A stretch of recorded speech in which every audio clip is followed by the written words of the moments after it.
Folks, okay, folks, if you just like to start taking your seats, ready for the conference to begin this afternoon, we politely request if people could fill the front of the seats rather than at the back so you can engage with your panel and engage with the speakers as well. So if you are seating right at the back, please do move forward where there are empty seats. Thank you.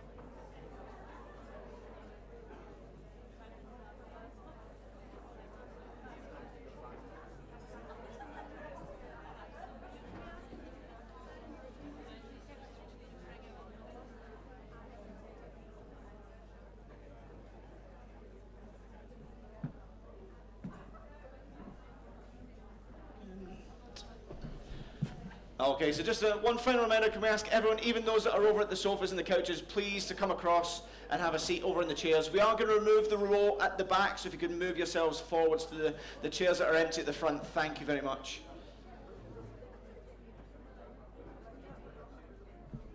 Sorry if you just got comfortable at the back.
Okay, I guess we'll get things underway. So welcome back to the afternoon session of the Fashion Zukunft conference. For those of you who have only just joined us, I am going to go through some of the house rules and the fire safety evacuation information as well. And for those who have already been here, sorry, you're going to have to hear that again. So in the emergency situation of the alarm going off, we are not expecting any tests or any alarms to go off. So if they do hear the sounding of the alarm, we are treating them all as a live case. So your exit routes are the glass panel doors are directly behind you all. Once you are outside in the car park, if you go all the way to the far end, led by a member of the foundation staff, they will lead you to the gathering point, and then you will stay there until it's then safe to be brought back into the building. If at any point you do need the bathroom, feel free. The corridor you all entered in, just head yourself out through there. There should be a member of the events team who will be able to signpost you into the correct directions, and then you're welcome to come back and join in back in the room once again. We'll get things underway. We're going to start off with our welcome speech. So I'm going to welcome up Jacqueline Farrell and Scott Lipinski, who are going to come and do the introductions, and then we'll move on from there.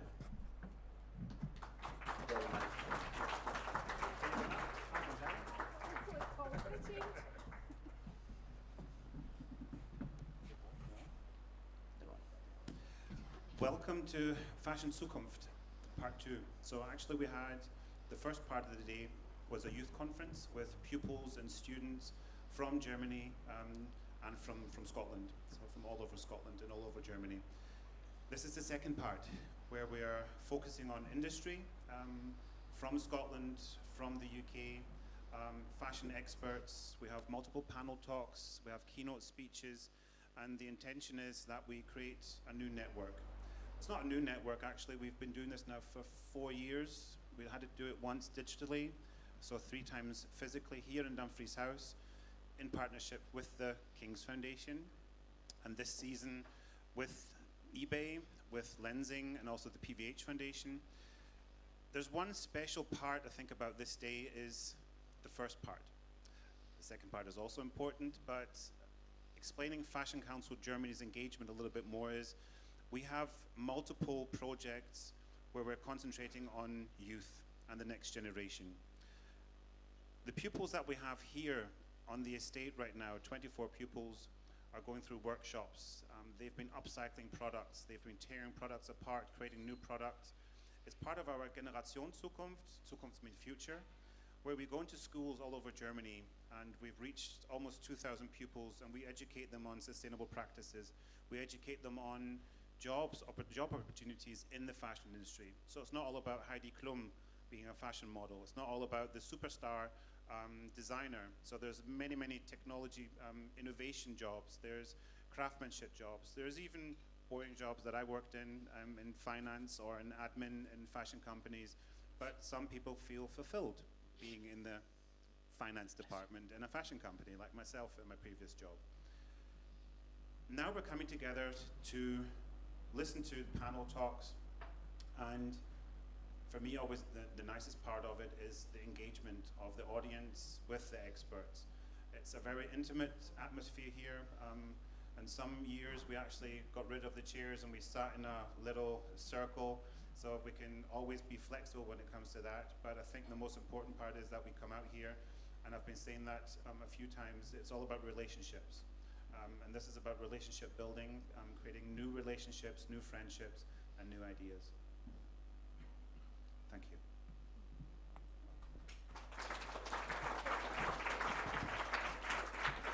So I'm Jacqueline Farrow, Education Director at the King's Foundation, based here at Dumfries House. If you haven't been following the news for the last 3 days, we've just recently been appointed the King's Foundation, one of 3 charities that are close to His Majesty's heart.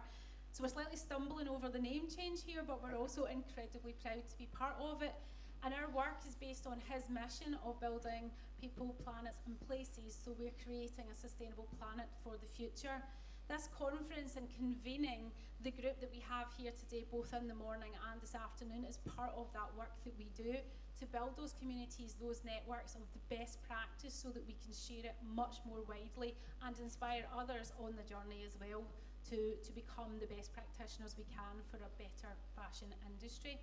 So in the room at the moment, there are educators who are working directly with the next generation, there's fabric producers, there's manufacturers for garments, there's fashion journalists, there's all sorts of people that are coming together to work in this industry. And so we have a networking break later, and we would really like for you to just go and make new friends. We saw people that knew each other talk to each other, but your challenge at the networking break is to go and find one person in the room that you don't know. The other thing we wanted to share was the sort of findings from this morning. We had 4 or 5 panels. We had a keynote speaker as well with Dilys Williams from Centre of Sustainable Fashion. And we had over 100 young people here, aged 14 to 18. And we asked them to make some pledges at the end of the conference, and it was phenomenal how much information they had picked up across a period of 3 hours, but also what the pledges were that they sort of chose to make. It ranged as a very big highlight, and this for the manufacturers might be a little bit of a panic moment, but buy second hands. They're really moving away from buying new. Their other sort of area that they were really keen to do was, what was it, the 3 things I've forgotten, the big highlights that the students had produced. Sorry, menopause. Menopause. Pausing man. They were looking at repairing their clothes, and they were just looking at consuming less. That was the 3 things. And communication, natural dyeing was highlighted as well as something they were looking to choose their clothes much more carefully if they were. And they're also going away to become activists. They're going to write to brands that they feel aren't going to be doing the right thing. They're going to ask them to explain and hold themselves accountable. So for those who are selling directly and manufacturing directly, that is your future consumer, and they're going to expect a lot more information. So hopefully today you'll hear from those other brands and other guests that we have how it's already happening. There's some great practice out there, and really the purpose of this conference is to share that good practice. There's lots of interactive activity where we want you to ask questions. We don't want you just to receive information, but ask questions so you can find out more. And if you don't like what someone's saying, feel free to quiz them further to explain themselves. We want a little bit of debate going on as well today. So enjoy your afternoon, and we'll start with the first guest on the stage. So thank you very much. Back to our virtual guest.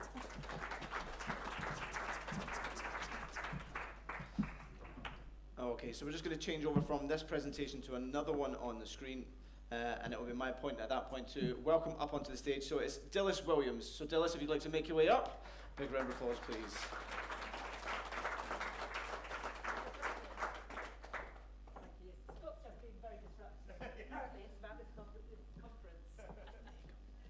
Good afternoon, everybody. I'm Dilys Williams. Thank you for the introduction. I will stand over here. Thank you very much for inviting me here. I know a lot of you here are from this area, some of us from other parts of the UK, and our friends here from Germany as well. So that idea of relationships that Scott was talking about this morning was an incredible way for us to think relationally.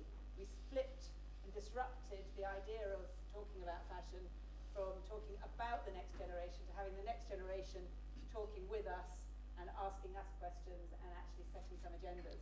I was surrounded by some of the pupils this morning as I was just walking out of there, and they are really committed to thinking about fashion as something they can be really proud of. But as Jack said, it means actually changing the way that it's made, worn, and cherished.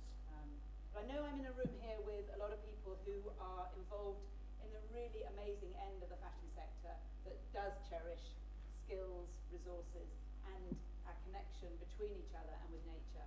So I'm also interested this afternoon in talking about how we create a murmuring between all of this work and the massive noise that is actually the opposite to what we're talking about. There's two elements of fashion going on here.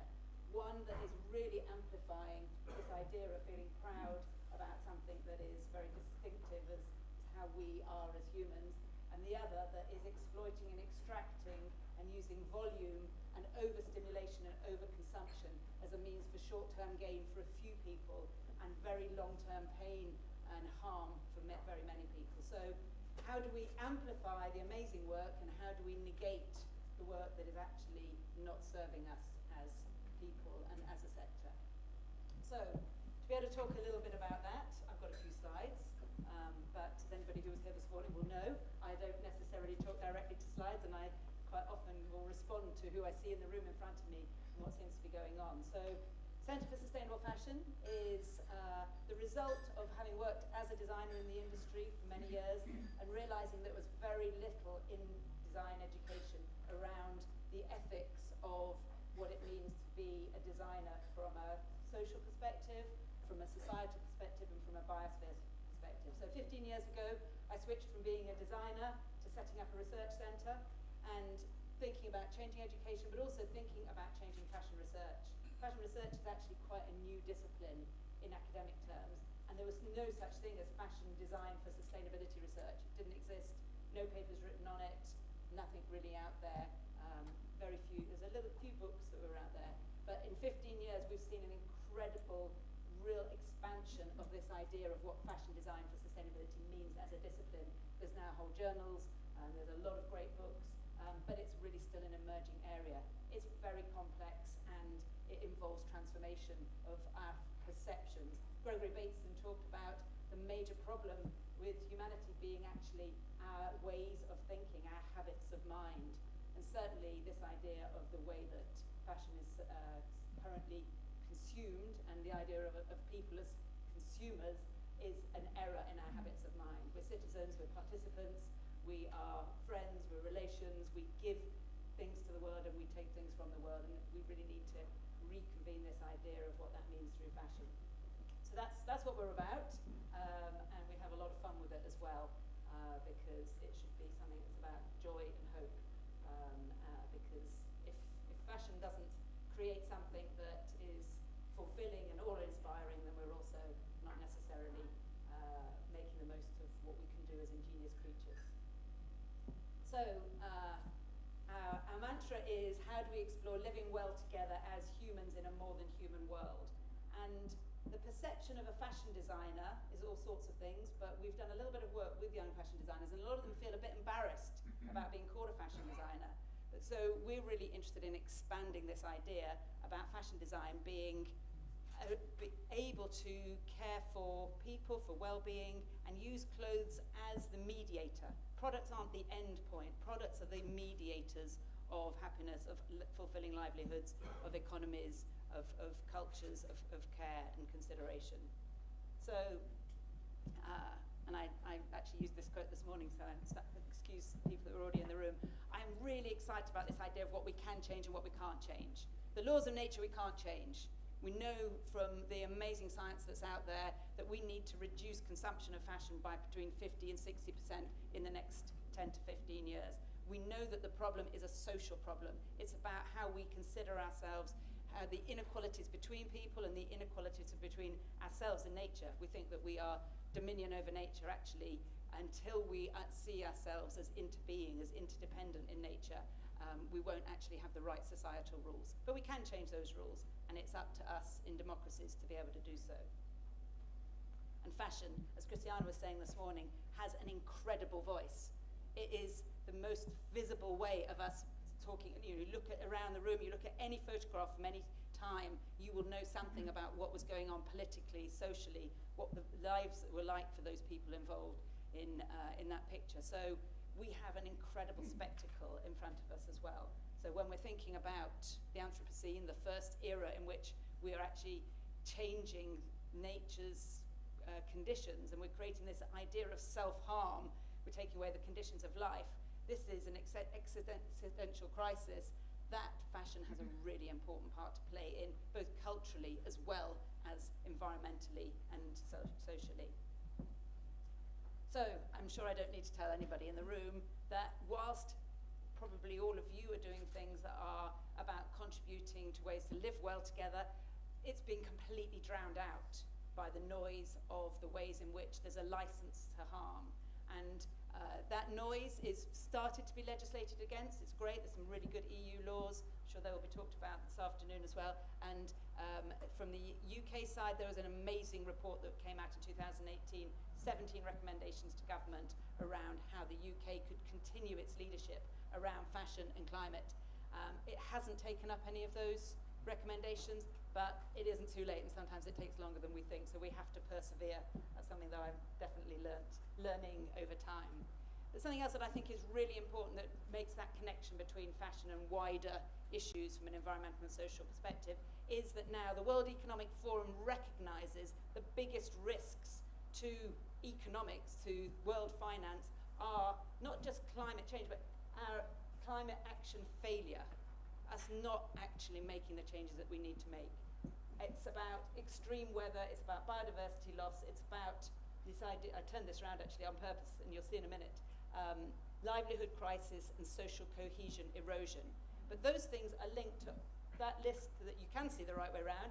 There is a list of all the things that are relevant to fashion. Youth disillusionment. Youth is about this idea of actually how we present ourselves through fashion. Fashion's really important to the identity of youth, of developing our sense of selves. And if you go down that list, all of those things actually have a relationship to some part of the fashion supply system. So no wonder the World Economic Forum is worried about the connection between us not actually making the change and all these different things that are going on in the world. So we do have a really important part to play. We have real agency and real power through what we do in fashion. I won't linger with that. So Mark from Harris Tweed, I don't know if Mark's still here actually. Yeah, he's gone. So Mark this morning, so I'm going to borrow his term. He said, what we need to do is we need to change the practice of overproduction, and I would add to that overstimulation as well, and we need to educate against overconsumption. And you heard from Jack earlier on, a lot of the school children in the room this morning are talking about actually not buying into overconsumption or consuming differently or buying differently and cherishing things differently. So I think that is a really powerful way of us being able to think about that two elements of change. And through my work as a researcher, I do draw upon all sorts of different philosophies and different ideas, and Félix Guattari, the French philosopher, who has talked a lot about the crisis at 3 levels. So from a personal level, from a societal level, and from a biosphere level, and how those crises are actually connected when it comes to fashion. So this idea of our sense of selves and a crisis in who we are and how we feel about ourselves. Don't need to talk to you about issues to do with mental health, to do with discrimination, to do with the ideas of how people are treated because they come from a different place, because they have a different belief system. This identity crisis, but connected to a societal crisis of what we collectively decide, what we legislate for, what we actually continue to allow and not allow, and how that connects to our biosphere selves. So I think that this idea of fashion being at those 3 levels is also very important to how we think about design and designing. We have made commitments. We talked a little bit this morning about this idea of rules and commitments and the difference between rules that are imposed upon people and commitments that are made by a group of people. It helps us because then once you put out their commitments, you have to stand by them, you're accountable.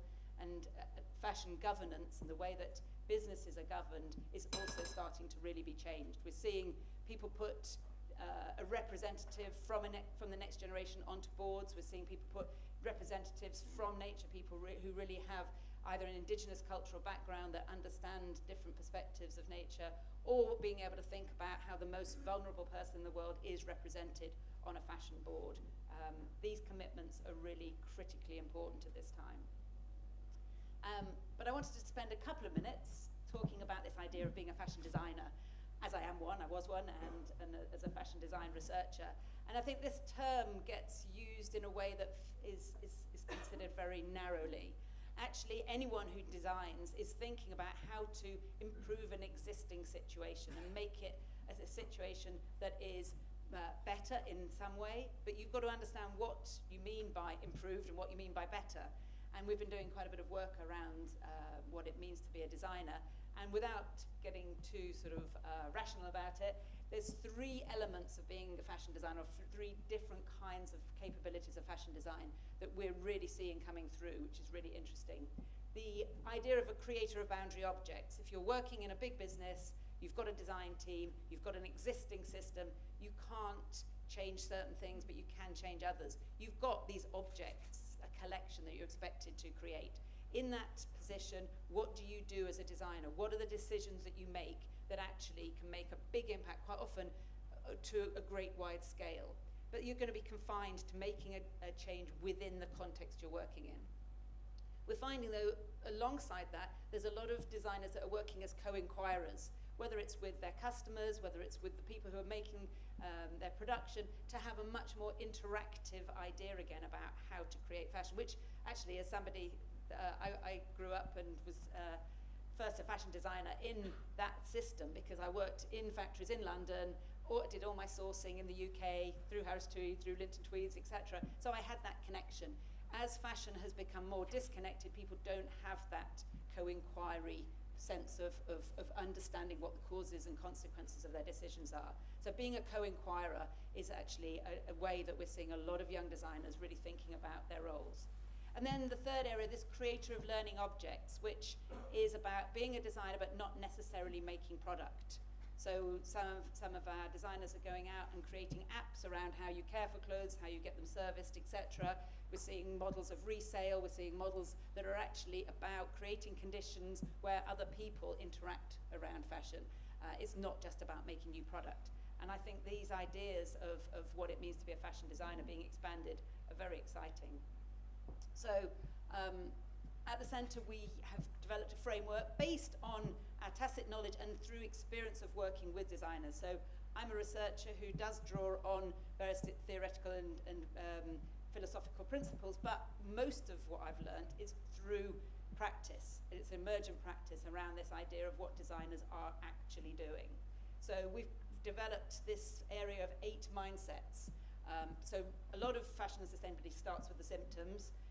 Rather than starting with the symptoms, we're thinking, what are the mindsets around thinking differently? Because a lot of designers get overwhelmed when they're working in a big company or a small one about wanting to change everything all the time, whatever that quote is about the film, everything, everywhere, all at once.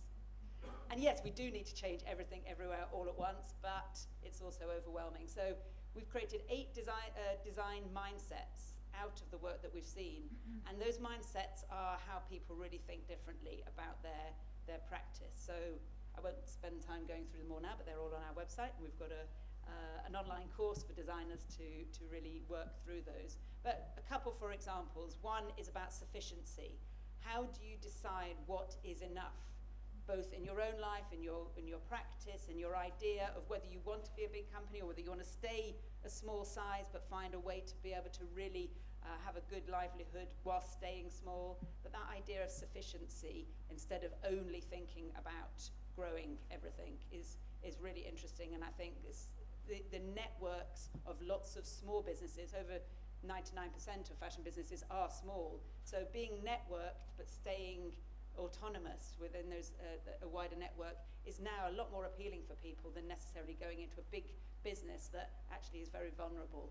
In the short term, they may seem to be making a lot of money, but that big business model is actually over, and it's going to have to change quite quickly. So that's just one example. This idea of changing mindsets and changing capabilities makes teaching fashion, makes thinking about being a fashion designer, I think, very exciting now. So I'm going to end, because I know that I haven't got that much time, and I do get quite excited about what I'm talking about, and I could talk all afternoon, so it's a good job that I've only got a 20-minute slot. But the idea of acts of rebellion, as a designer that was trained in the 1980s, when fashion was actually very rebellious in terms of thinking about the politics that was going on in the UK, thinking about challenging the status quo, not fitting into a particular mould. Albert Camus, in his work, The Rebel, talks about rebellion as being 2 elements. And I think this is really pertinent right now. It's about how you amplify something that you really believe in, you see around you as good practice, and you find ways to be able to support and visualize that practice, and for that practice to be recognized. But simultaneously, the top of the X-curve of what the dominant system is, how do you find ways to negate that? How do you find ways to call out bad practice and say, this is not my industry, this is not what I stand for?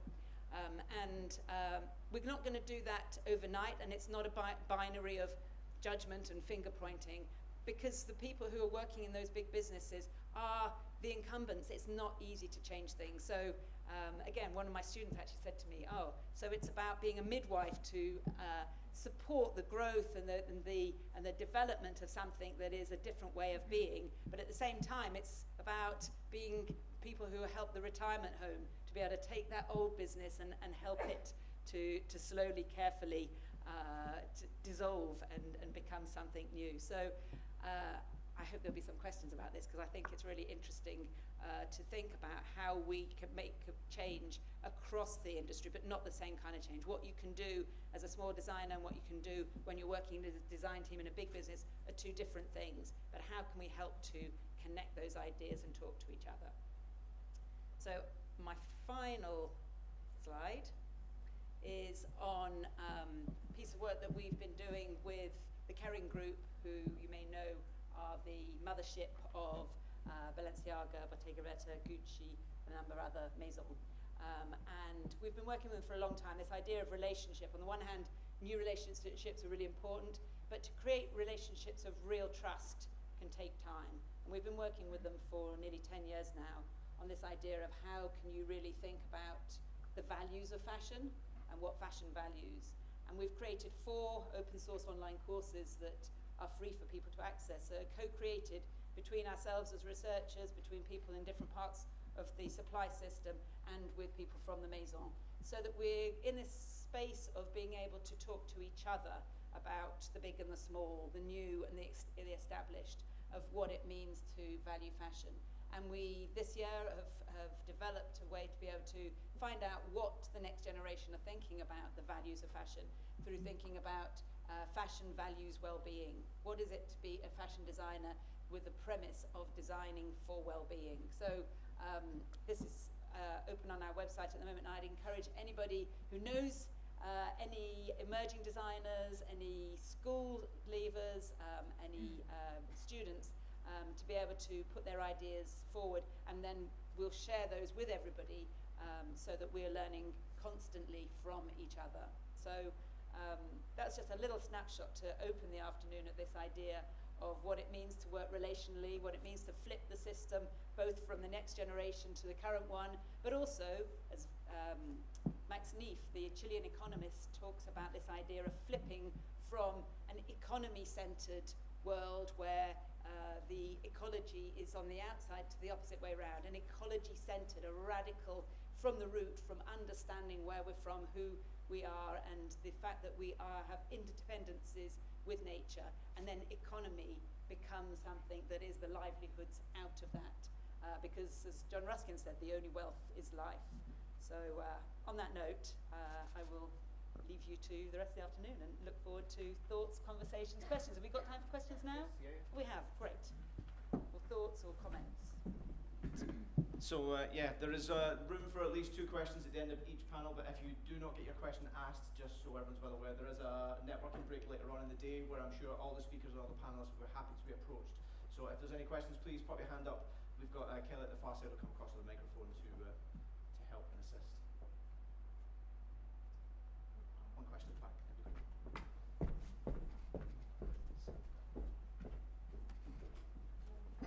I just wondered how easy it is to come and visit your institute in London. Can anyone just go, or how does it work? Do you have to book an appointment?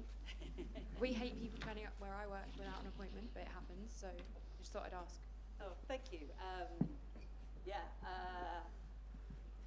I'm one for actually dropping in on people, and I do know that since we've got to a digital diary system with things, everything seems to be decided online in advance. I have to say we do prioritise students. We have open mornings for students on a regular basis where they can just drop in, and we do have quite a few events that are open to the public. Centre for Sustainable Fashion is part of University of the Arts. We have campuses across London, but we're based a lot of the time in the new London College of Fashion campus. And part of the London College of Fashion campus is that it's open to the public all the time, as Dumfries House is. It doesn't look quite like Dumfries House, unfortunately. If only in London, that would be amazing.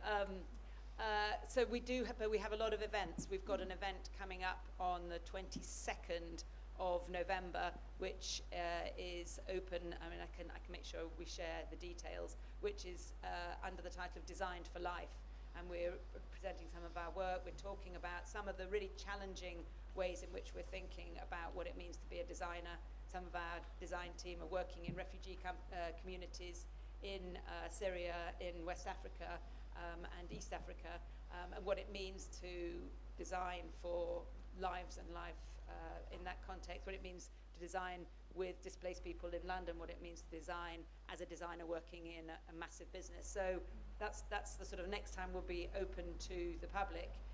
But yeah, and please sign up to our newsletter, because that also gives all of the details of what we're doing. And we're not allowed to add people to our newsletter because of GDPR, so if you go onto Sustainable Fashion website and sign up for the newsletter, then you will find out what we're doing. Great, thank you. Hi there. So, sorry, you talked a little bit about rebellion in fashion, and obviously now there's not really a visual way to rebel, in that there's so much available consumerism-wise that everything is being made. So, okay, so you can't really design a specific look that goes against the norm very easily, because there is so much that is considered normal in fashion these days. So arguably the easiest way to rebel would be consuming less, which is quite hard to make a business out of. Like, how would you consider bringing those ideas together, reducing consumerism while still making a business that can survive? Yeah. Because you do need money. Absolutely, and that's a really good question. I mean, our framework for prosperity and thriving is how do we make sure that there's economic, ecological, cultural and social benefit to what you're doing as a business. But I would say there are some really great examples. I mean, I'm on the jury for Berlin Contemporary, and we've just gone through the round of looking at the designers that have been putting themselves forward. And what was really exciting to me was that they are really challenging the status quo and what fashion should look like and the conventions of mainstream fashion, and they're creating really great businesses out of it. So that's a really great example. I mean, we work with a lot of designers in the UK as well that are doing things that are very distinctive, and some of them want to stay small. They do absolutely want to have a livelihood. They want fashion to be their profession, not a hobby, but they're finding ways of being able to do that through creating small collections, working in ways that they're working directly with their customers, they're not spending money on advertising, etc. There's on Fostering Sustainable Practices project. You can see, I think there's 10 examples there. And some of them are quite big. Christopher Rayburn, who we've worked with since 2008, he has ways of being able to work that actually is hybrid as well. Quite a few of the designers we're working with, they make collections, they make small collections, they also do some teaching, they also do some consulting, and so that it's this idea of expanding what it means to be a designer. It's not only about making a living through the actual collection itself, it's other things as well. That's just a couple of examples, but I think, you know, the idea of being able to rebel on a personal level, what you wear is up to you to a lot of extent. In this country, we're very fortunate that we can wear things that we can decide ourselves about, and what you decide not to wear. So the things that you say, that's not what I identify with, so I'm not going to buy from that person anymore, I'm not going to make with that person anymore. So I think there are lots of ways, and I'm happy to continue the conversation. That'd be quite interesting, I'd like that. Okay, great. And are you based in Scotland? Yeah. So we've worked with Elevator Scotland, and a few other business support organisations. In fact, we did a bit of work around business support for fashion and sustainability, and it was these business support organisations in Scotland that actually gave us more feedback and were more interested in working with than any other part of the UK, actually. So there's some really good business support organisations that are really keen to be able to support businesses that are thinking beyond just economic benefit. So, ladies and gentlemen, if you'd like to thank Dilys for our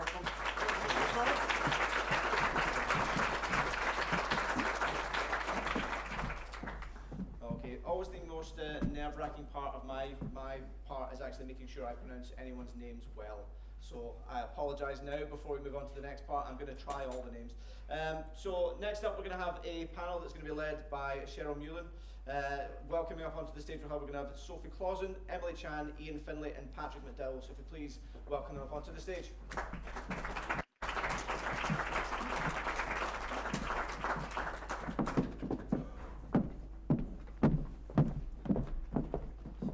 Hello everyone.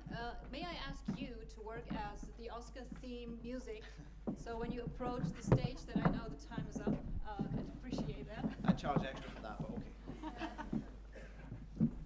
Yeah, well, just to let you know, please pretend as if you're Christina Aguilera, belting the biggest note as if you hold the microphone, because it's very important that you hold it like a singer like this so we can understand everything you say correctly. First of all, thank you for coming, and I'd suggest, although we were just introduced by the names, that you introduce yourselves with name, brand, position, company, whatever. Shall we start with you, Patrick? Hi everyone, I'm Patrick McDowell and I run my namesake label in London, which is based around sustainable luxury. I'm Emily Chan, I'm Senior Sustainability and Features Editor at British Vogue. I'm Sophie Clausen, I run my own brand called Avenir in Berlin. It's all based on upcycling. And Good afternoon, my name is Ian Findlay. I'm the Sustainability Specialist at Johnson's of Elgin. Thank you very much. Just to let you know who I am, I'm Cheryl. Mühlen, editor-in-chief of Trade Press magazines from Germany, JNC and Textilmitteilungen. Well, our theme is how to disrupt fashion consumption, and we've just heard actually that I think the idea of, you know, overproduction, overstimulation, overconsumption is actually very, it makes sense. And I think we could start with a question about the message and how can we authentically communicate sustainable practices and engage the consumer actually. I can go. For me, one of my biggest bugbears, I'd say, is when brands, you know, claim to be sustainable, but they don't say why. It's kind of that not showing and telling. You know, people use buzzwords, but they don't actually say, you know, if you're going to say you use conscious materials, what does that actually mean? Are they certified? If you say that you're using ethical factories, where are those factories? Are they being independently audited? It's all about giving more information. And I think still we have a problem where brands want to do the right thing, but they struggle to communicate what they're actually doing. And maybe it's, I don't know if it's, I mean, maybe in terms of you'd be able to give the brand perspective, but I think maybe there's something in terms of secrecy or maybe sharing too much. But I think that would really help consumers understand, because I think people want to know, but they don't know where to look for the answers. And, you know, I've done it myself. You can kind of search all the brand's FAQs and, like, you know, it's really difficult to find some of this information still today. So I think that's a good place to start, really, the transparency aspect. I think with transparency also comes like the true meaning of transparency, meaning like a company can actually talk openly about transforming into becoming more sustainable. But I have made the experiences that many companies shy away from being openly talking about transforming. Is there something that you guys can maybe have of your own experiences share for like, okay, this is the reason why we cannot be so open about transforming?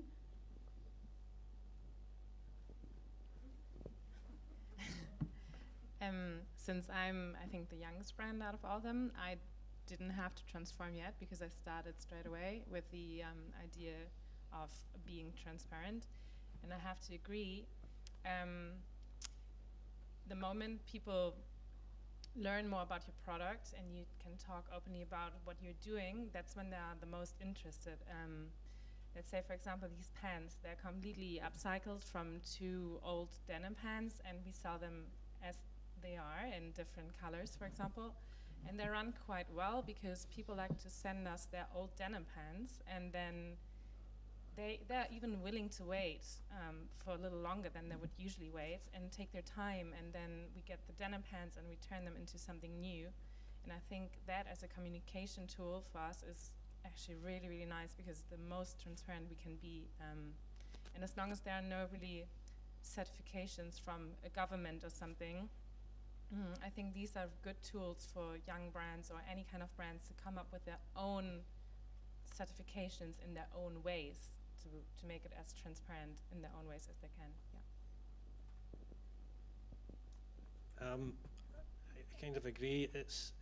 When you're a startup, having run startups in the past, you can develop something from first principles, which is a different process from trying to change around a company which is 226 years old. So the way we try to communicate the sustainability aspect of what we do is through a recent B Corp certification, which is fantastic. And having gone through the process, I'm now pretty much convinced of the worth of the B Corp certification process. However, the problem with it is it's in hindsight. It's about, this is what we have done, it's not about where we're going. And there are contradictions. Of course, there are massive contradictions in anyone who has a growth agenda and trying to also reduce carbon by 90%. It's like, okay, how are we going to do that? So yeah, Johnson's, I've kind of insisted we take the word sustainable and sustainability out of all of our communications. If you see it on our website, please tell me. Because I've said we've got to stop using this word because of the greenwashing. And because of so I've been involved in sustainability for 35 years, and the biggest problem with sustainability is very few people understand what it actually means. in detail in a way that you can operationalize it on a Monday morning when you go to work. And if you're working with one definition of sustainability and you're working with another, then you can actually end up working against one another. So, you know, that's the way we've been going about it.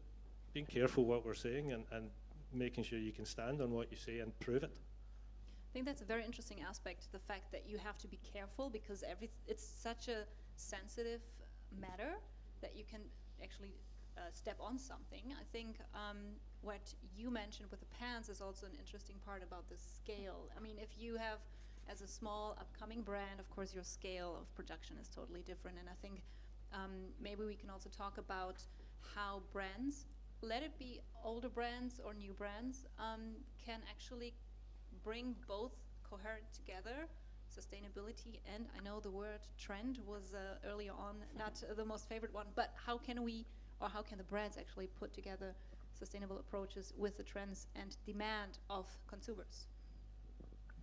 I mean, what you touched on with scale, I think, is really interesting because you can experiment with trends and also have quite a strong identity as a designer, but do that in a sustainable way. I think you just mentioned we shouldn't use that word, but here I am saying it anyway. Because really, often the elephant in the room in fashion is actually that everything is based around the increase of units of sale, and that's always the missing part of the sustainable conversation, really, is that for as long as businesses are always based around the increasing unit of sale forever, even if you're using the best materials and the best production practices, that is inherently unsustainable because you can't keep growing forever, right? Nothing can. If a tree grew forever outside, it would eventually fall down, or if I grew forever, I would die.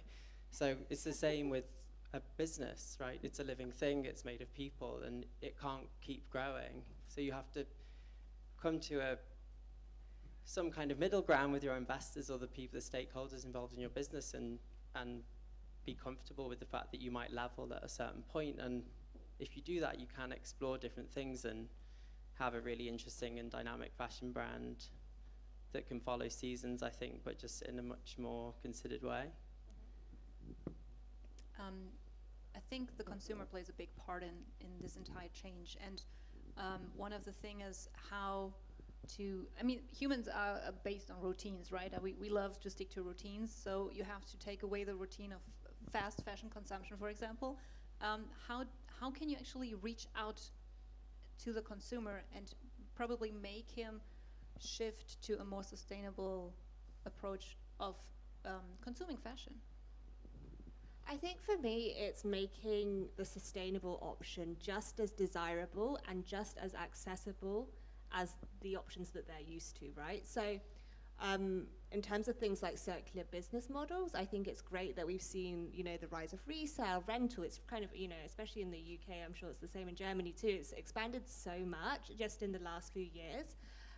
But we're not quite there yet in terms of the accessibility. Like, so it's not equally as easy to rent something as it is to, you know, click on a website, get next day delivery, or even same day delivery nowadays, and get it on your doorstep. I'm not saying that that's the way that you know, we should necessarily be consuming fashion, but there's something there in terms of the barriers that some of the circular business models, and I think Jemma from eBay kind of touched upon it before, kind of that service that people are used to. So I think in terms of changing consumer behavior, we just have to make it as easy as possible for them to kind of do the right thing, quote unquote, when it comes to choosing the more sustainable option. And that comes down to kind of price point too as well. So in terms of, you know, both rental and resale, there is kind of this idea that if you're buying something, you might want to pay more if you know that it will retain a certain value on the resale market, and that allows you to be part of the circular economy, and that's kind of there's a financial reason for that as well. So I think there's all these different aspects make it easier for consumer behaviors to shift and do the right thing. I mean, you as someone from the press, do you think? Oh, sorry, yeah. Sorry, may I? Because this is so interesting for a brand what you said, but it also makes me often think if we maybe should even support and market the other the other way, basically. Like, if we should say, like, okay, it's okay that things take time again, that, you know, it's slowing down, and maybe gifting our consumer with some time again, you know, just having time for something, and being maybe more like the slow fashion movement when it comes to conscious decision making, conscious buying decisions, because we're so used to this like next day delivery thing, or the infinite scroll, you know, like there's never enough growth, there's never, you know, and maybe when it comes to making conscious decisions, that takes time, that you have to have a look inside and have to think and have to feel, do I want it? And maybe that could even be maybe the more powerful way of communication. I mean, it's so different from what is out there, but yeah. And I totally agree, and it's something we were talking about over dinner last night in terms of the made-to-order model, which I'm sure you'll touch upon in a bit, but I think we are quite a long way from shifting that consumer behavior. So what I was meaning in terms of accessibility is things like even just repairing. You know, I know myself, I have a pile of clothes that I need to get repaired, and I haven't got around to it yet. So, you know, apps like Sojo and the Seam in the UK that make that kind of service, those kind of circular models, easier to access.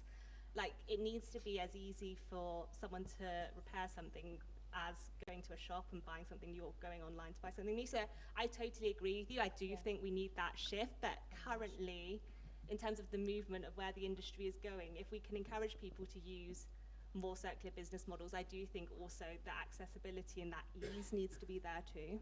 I mean, this actually also fits very well into the topic of disruption. I mean, if we talk about disruption, we have to be uncomfortable. And I think one of the parts that I wanted to say before is that the press, which I think I'm also part of, is like tiptoeing around the uncomfortable stuff. Or if you try to actually expose certain things so that we can evolve, that you're not coming any further because they don't want you to actually talk about certain things. And I think what you just mentioned is also a very, very important part, that maybe you have to force the consumer to wait. I mean, we learned to consume fast. Maybe we can relearn to consume slower.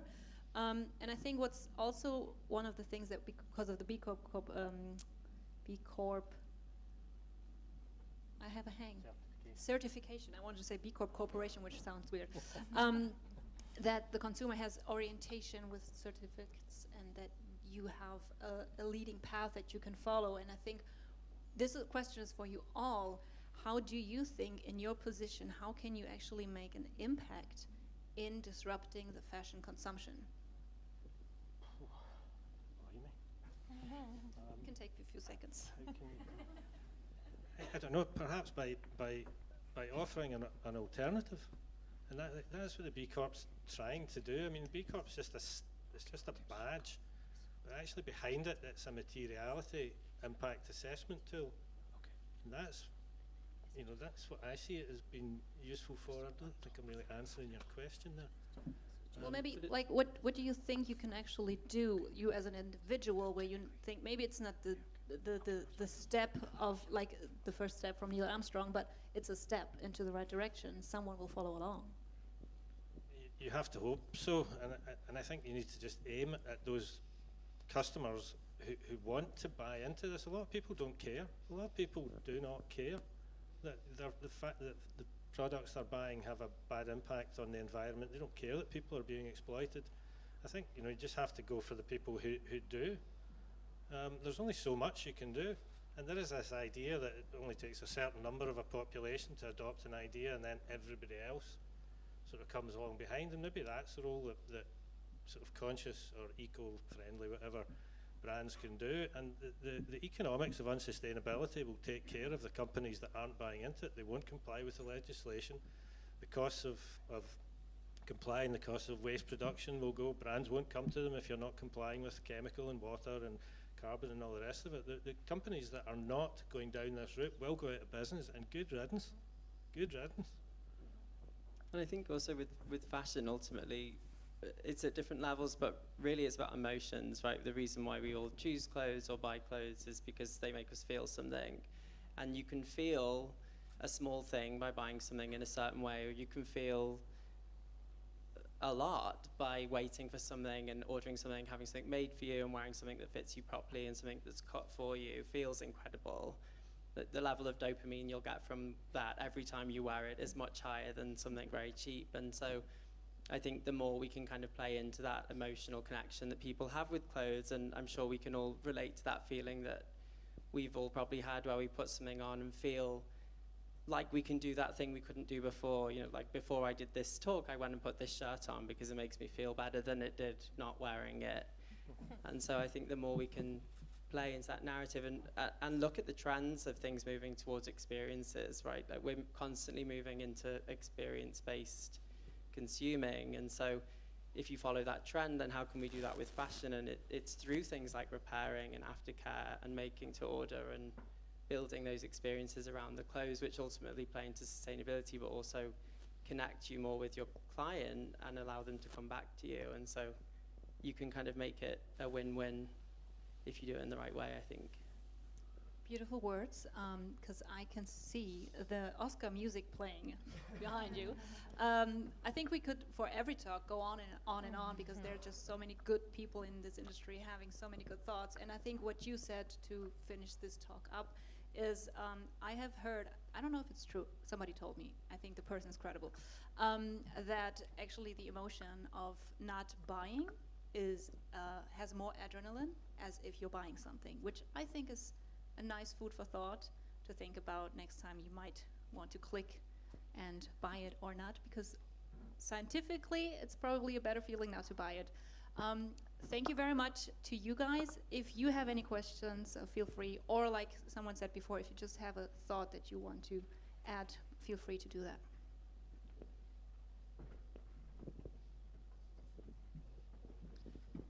We have one down the middle, yeah, for sure. We'll only have time for one in this session, I'm sorry, purely because we have a Zoom call that is scheduled that we cannot miss, sorry.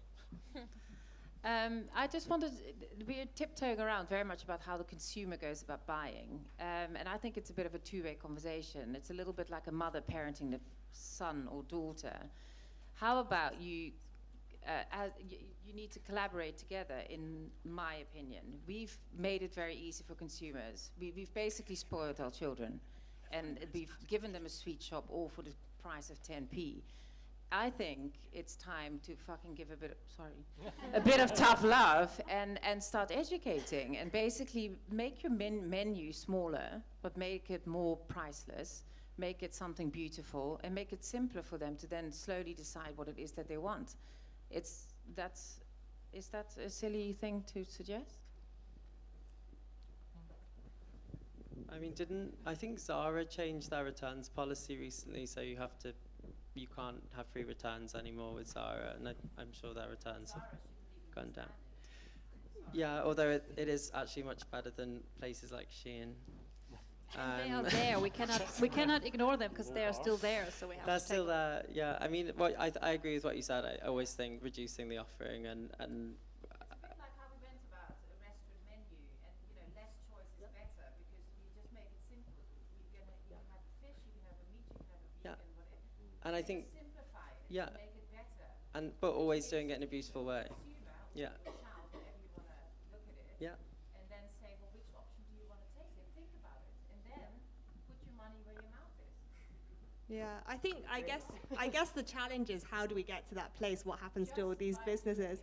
But I do think that is an interesting point, because I always think this. People always ask, obviously, kind of my role is kind of educating consumers, but I do think behavioural change takes time. It's kind of what we were discussing, and I think Isn't that a bit of soft love?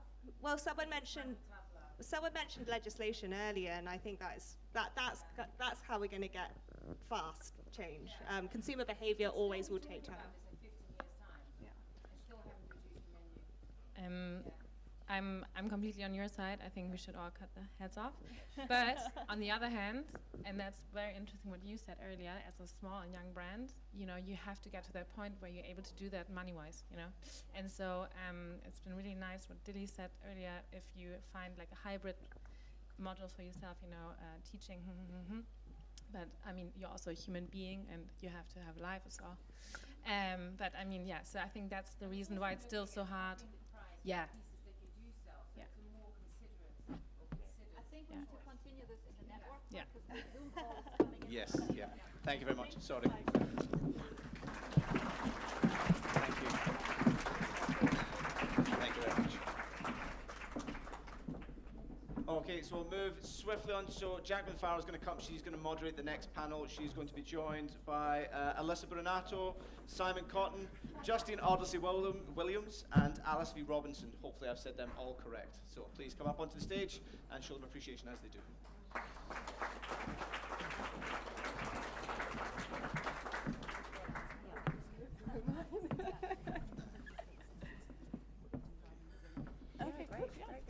So this panel has been cut slightly short because, as Richard says, we have a Zoom that we have a guest joining live with a very restricted window. So we're going to be on and off by 3:30 on the nose. So we've got 22 minutes.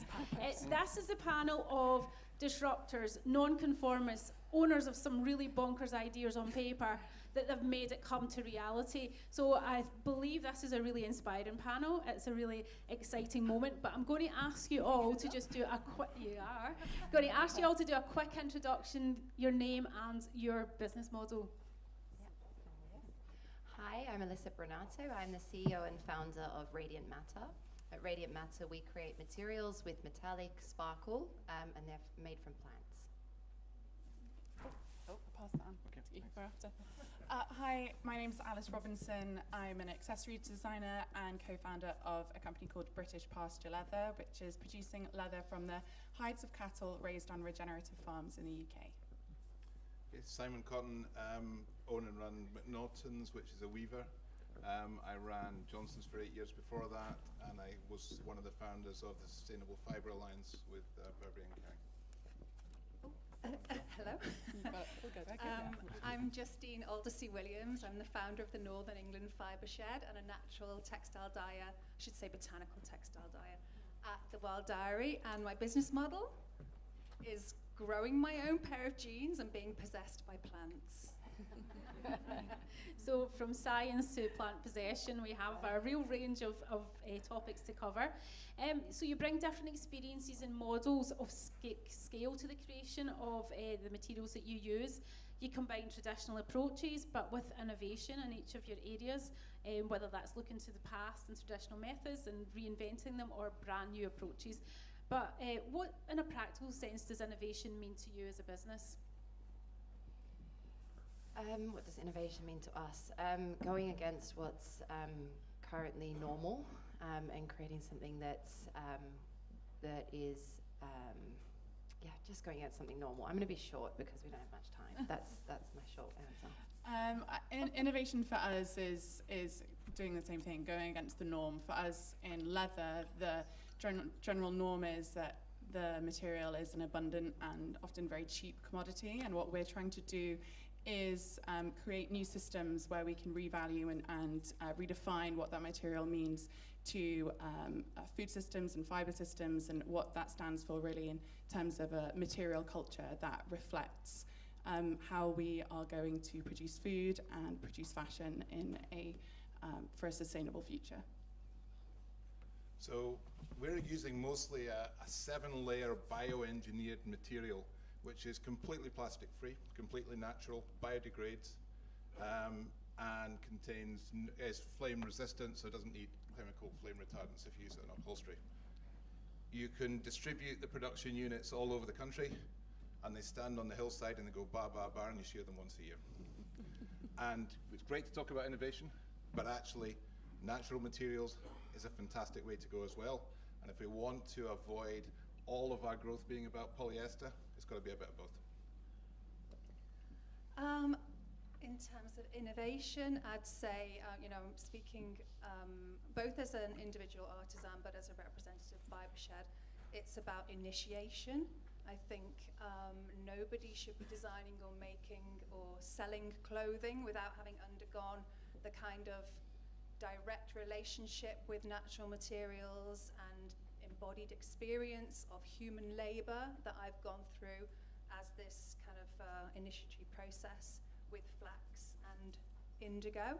So, these are our native textile crops. When we're talking about disrupting materials, we need to into jeans every single stage of that is a wisdom process and a learning that has completely altered my behavior. So I'd say initiation. No one should be part of the fashion industry without having undergone this kind of educational experience, because how can you do what you do responsibly? So I'm going to ask a question to Justine. First of all, actually, but I'm going to ask the same to Alice. But both of you have that connection to the land and soil health and farming practice. Could you maybe talk about how important you feel that is to a sustainable or responsible fashion industry? I think it's just incredibly exciting. It's an incredibly exciting opportunity. You know, the provocation Fibershed present is that you have this great privilege of being able to help reverse climate change. You have to choose, do your materials come from miners or farmers, and your muse needs to be the farmer. You have to start using renewable materials rather than toxic, polluting, non-renewable materials. That, you know, don't get me onto the natural dyes because we'll be here all day. But yeah, I think I've lost my thread, Jax. What were you?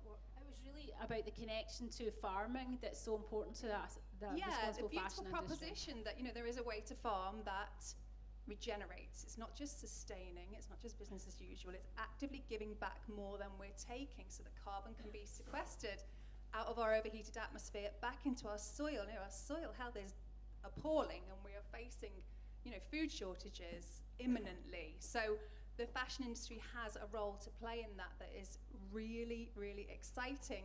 And yes, we need to kind of temper consumption as a huge part of that, but that is going to spark massive creativity. I see that happening anyway. So a creative revolution if we change our process. Simon, you mentioned sheep, but I want to talk about Bullock 374. Can we explain a little bit more about Bullock 374? To storytell and build a community around the fashion that I wanted to produce. So I created a collection called Bullock 374 in 2019 by working with a local farmer to me in Shropshire on the border of North Wales to try to understand what was the connection that I could have as a designer to the natural materials and resources that are a part of a food system that I'm surrounded by. I found that in the fashion industry, there was no opportunity for me to build that sort of connection and have an accountability to the materials I was using to create products that are made from leather. And in order for me to feel like I had a real role to play in my decision making, having an understanding of what this material means in terms of producing food that is for the benefit of a local community, to the benefit of the landscape, that is perfectly suited to grow grass, to have grazing animals on it, and what that means for an ecosystem and also a community of people. So that was the foundation of starting the collection Bullock 374, which ends in the creation of a fashion collection, but actually for me, the journey in understanding all of the connected industries that fashion is directly influencing and adjacent to and touches was really, really for me, and trying to understand where I sat in that picture as a designer. I think it's so inspiring, and if you haven't read her book, go read the book. It's just a great story. At the King's Foundation, we really try hard to look at responsible fashion production. We have a project called Modern Artisan, where the challenge has been finding sustainable materials, not just in fabric, with naturally sourced fabric, but the threads, the trims, the buttons, the decorative details. And actually that's the problem, Lisa, you've set out to address, is looking at how you can create those, but with a scientific mindset. So can you tell us about, you mentioned like you had this penny drop moment, and that's why you changed careers. Can you tell us a little bit about that moment?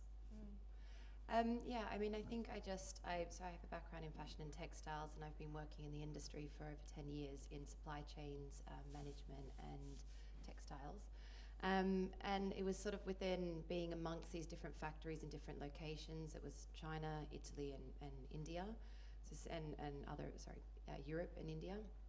And seeing the vast differences of how materials are treated throughout the supply chain, it really sort of heaved me off that if we were going to go towards a more sustainable future, it meant maybe less vibrant dyes, or it meant to sacrifice and all the things that are fun and you know, glittering and sparkling and the things that we love about fashion.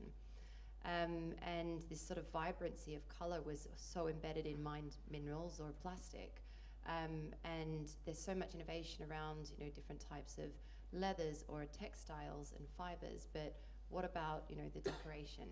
And so, yeah, I think it was around this time that I thought, well, I can't actually participate in the industry anymore in the way that it's currently functioning. It doesn't make sense. I don't want to make more clothes like this. So I took a step out and I started a project that then turned into Radiant Matter. And we basically create sparkling materials from plants. And the way that we do that is we look towards to how nature creates these materials. So think of butterfly wings, beetle wings, these incredible examples in nature of glittering, vibrant coloration. We mimic that in the microstructure of our material. But yeah, that's sort of how we disrupted the space, and it's one element. It's, you know, like a fiber, like a leather. They're one elements that can make change, and that's how we do it. We make that change. Yeah. Thank you. And to go back to Simon on disrupting change, but also sort of preserving craftsmanship as well. You have done a lot of development and collaboration around sort of wool and cashmere production. So can you talk about some of the innovations or new developments that are coming up in that area? Yeah, I mean, I think one of the challenges we've got is that there's great things going on the ground at raw material level, you know, and we did some nice things in Mongolia with individual herders and then just couldn't get them through the supply chains. So there's some of the real innovation that we're having to do is how you build those supply chains which are designed for a mass market, high street, fast fashion, whatever, and how you redesign them to bring small batches through. Because unless you do that, you're just not going to be able to scale up some of the good things that's happening. So there's a lot of hard yards to make. You know, everybody says, well, why don't you just buy a sustainable material? Why don't you just make it sustainable?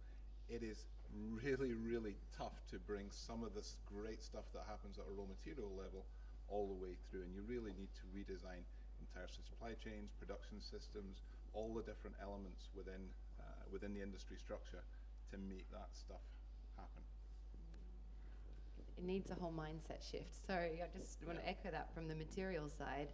You know, when we talk to brands and companies, there needs to be a meeting point in between that, you know, we can work together. It's not just these materials are going to be a drop-in replacement and you know, magically fix everything. We also need to have a way of adopting them that's sustainably paced and works for both the companies and the suppliers of the materials, these new materials. So I've got one more question, and then we've got time for a couple from the floor. But back to your point there, Elisa, what are the challenges then? Simon, you mentioned being able to scale things up and take it through the supply chain. Justine, you know, it took you a year to grow a pair of jeans. That's not going to, you know, for a lot of people that will be too long to wait. They were meant to come to market in October, weren't they? So there's, you know, the supply chain issue there as well. So, you know, how do you see that sort of influencing sort of the current fashion industry and the system that we have? And that's really just for all of you, what is the challenge and how can we start changing it? Yeah, I mean, I guess I'll just say that these are, I mean, yeah, these are the first pair of jeans to have been grown in the UK. I mean, we're saying at least 120 years, but it's probably ever because they weren't really a British product. But the idea is that these are a prototype, and I'm collaborating with Patrick Grant on a project called Homegrown Homespun. We've been working together in Blackburn, trying to get these crops re-established into the British agricultural system. And yeah, the aim was to upscale this by last October, and there's been a little delay there. There's no processing facilities in the country for linen anymore, so it's these kind of issues, and the cost of, you know, the natural dyeing and the reluctance of the synthetic dye houses to transition, despite the fact that is basic future-proofing, as far as I'm concerned. So yeah, but these will be coming to market, we hope, in a year. I would just put a time on it. I shouldn't put a time on it, really. That's over to Patrick. But that is, yeah, that's the goal, is to have community clothing supplying British-grown indigo linen jeans. Yeah. And you would then hope to influence others to do the same by proving that it's possible? Well, we've done some academic studies. Just swapping out linen for cotton, you know, you cut 80% of your carbon footprint. I know that we were discussing LCAs last night. That's, you know, sometimes a bit questionable. But that's just a massive swap, and this is our heritage crop. So it's just getting people aware of the fact that all your clothing is dyed in fossil fuels. We need to do something about that, and we have an alternative to cotton in this country that we need to get behind and invest in. Fantastic. Anything else you want to say on the point of challenges and really changing the system? Yeah, I mean, we are facing challenges both from recreating a value chain that is based on not an extractive model of having huge economies of scale and therefore a very, very cheap and abundant commodity, and how can we reframe that system by working more closely with, from the farm forward, really. We work with a network of farmers that are certified by an organisation called Pasture for Life, and they are an incredible community of farmers all over the country. They are rearing their animals for meat, although many of the farmers say that their byproduct is meat and their first function is building ecosystem services and boosting biodiversity on their farms, because that's how they manage their animals. But in order to produce leather from those hides, to bring value to all parts of their animal and to all parts of their farming system, we need to work first with the farmer, and then the abattoir, and then a hide collector. We need to make sure that when those hides are removed, they don't become anonymous and they disappear into a huge globalized supply chain that will go around the planet 3 times before it turns into a bag in another country to be shipped to another country to come into your closet. But how do we work in a way where we are creating small systems and small chains, and everybody along that value chain is seeing, it is having an opportunity to reframe how we're treating these materials. So we work on the systems change decoupling side of this material, but also our challenges around infrastructure and processing, which echoes many of the challenges for other natural fibres, that in the UK we have lost so many of those facilities, and they are really vital to having an image of what an industry could look like, where you are having accountability from the farm through to the finished material and product. So we need a much more joined up, supportive supply chain system in the UK, which hopefully we're all working towards. Just because of the time, I'm going to go to questions from the audience now, to the panel.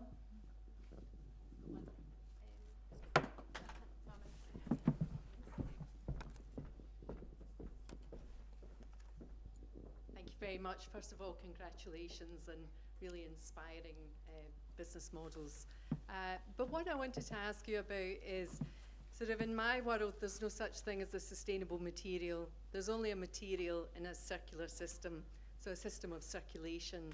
So it's incredible the amount of resource and development into your work, but how do you ensure at end of life it circulates and that it doesn't end up in waste?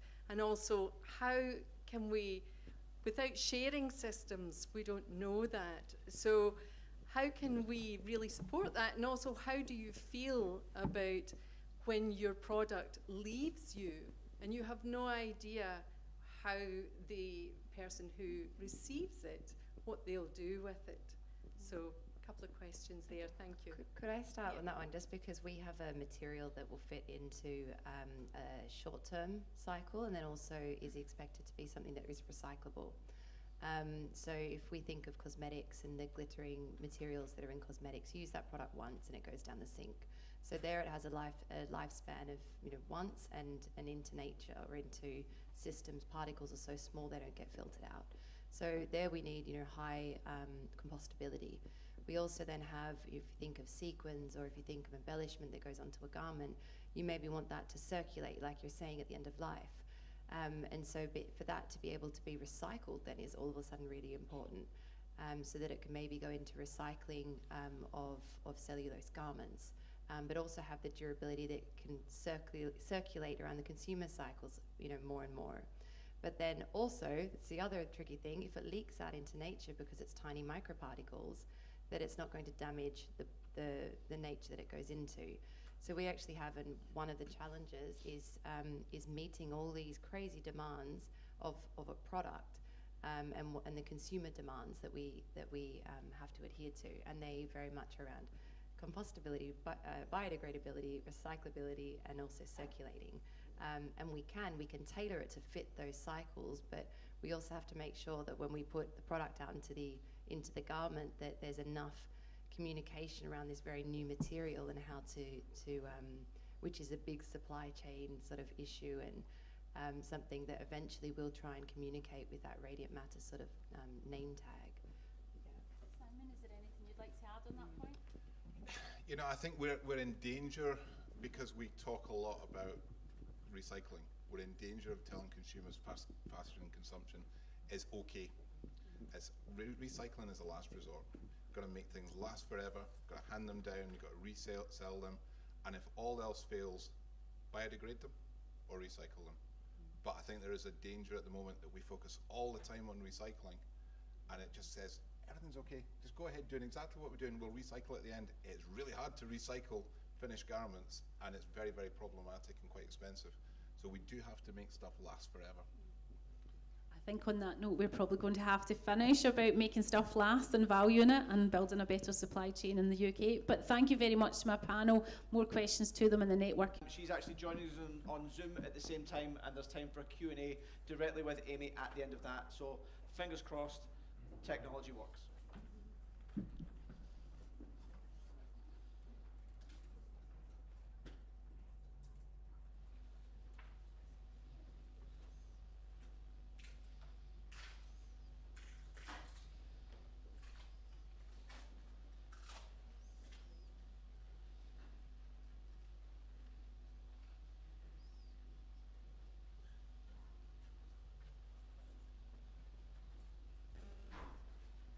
Are you receiving the presentation over there? No?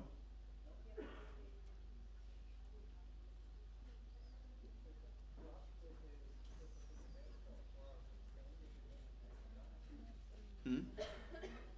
Yeah, it's open. Open full screen. Duplicate.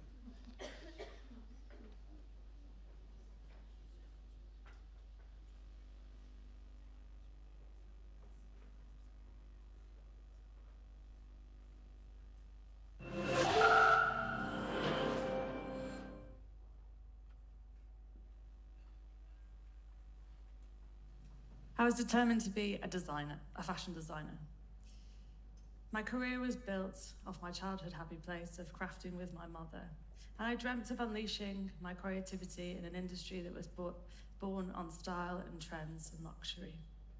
It was a contradiction to my own childhood of hand-me-downs and no logos, often teased by my peers. I grew up in the north of England off-grid. My parents worked as local food farmers, and I had a real innate understanding of where things came from.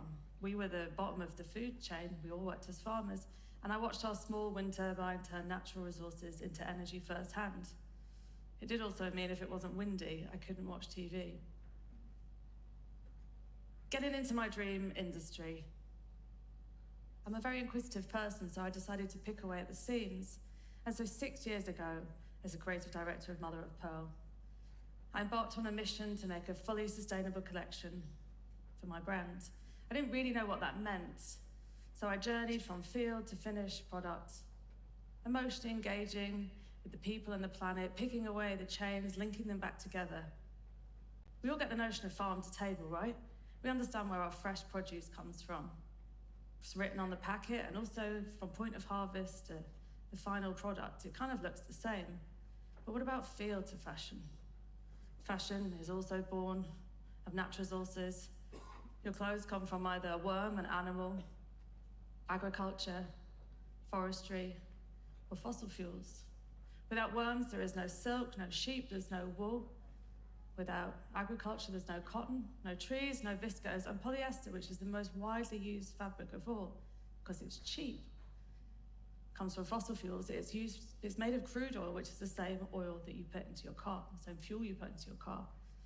When we talk about climate change, we talk about the big stuff. We talk about aviation, travel, shipping, logistics, agriculture, industrialization, plastic pollution, fossil fuels.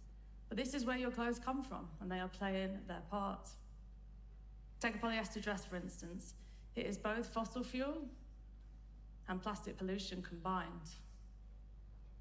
When it's made, it contributes to climate change in its industrial processing. When it's washed, it releases microplastics into the ocean, into the food chain, into us. When you throw it away, it ends up in landfill. And in landfill, it takes hundreds of years to degrade. It's no different than your plastic packaging, but it does give trashy dressing a whole new meaning. Thank you. Okay, so how did we get here? We buy 3 times as many clothes as we did in 1980 and wear them for half as long.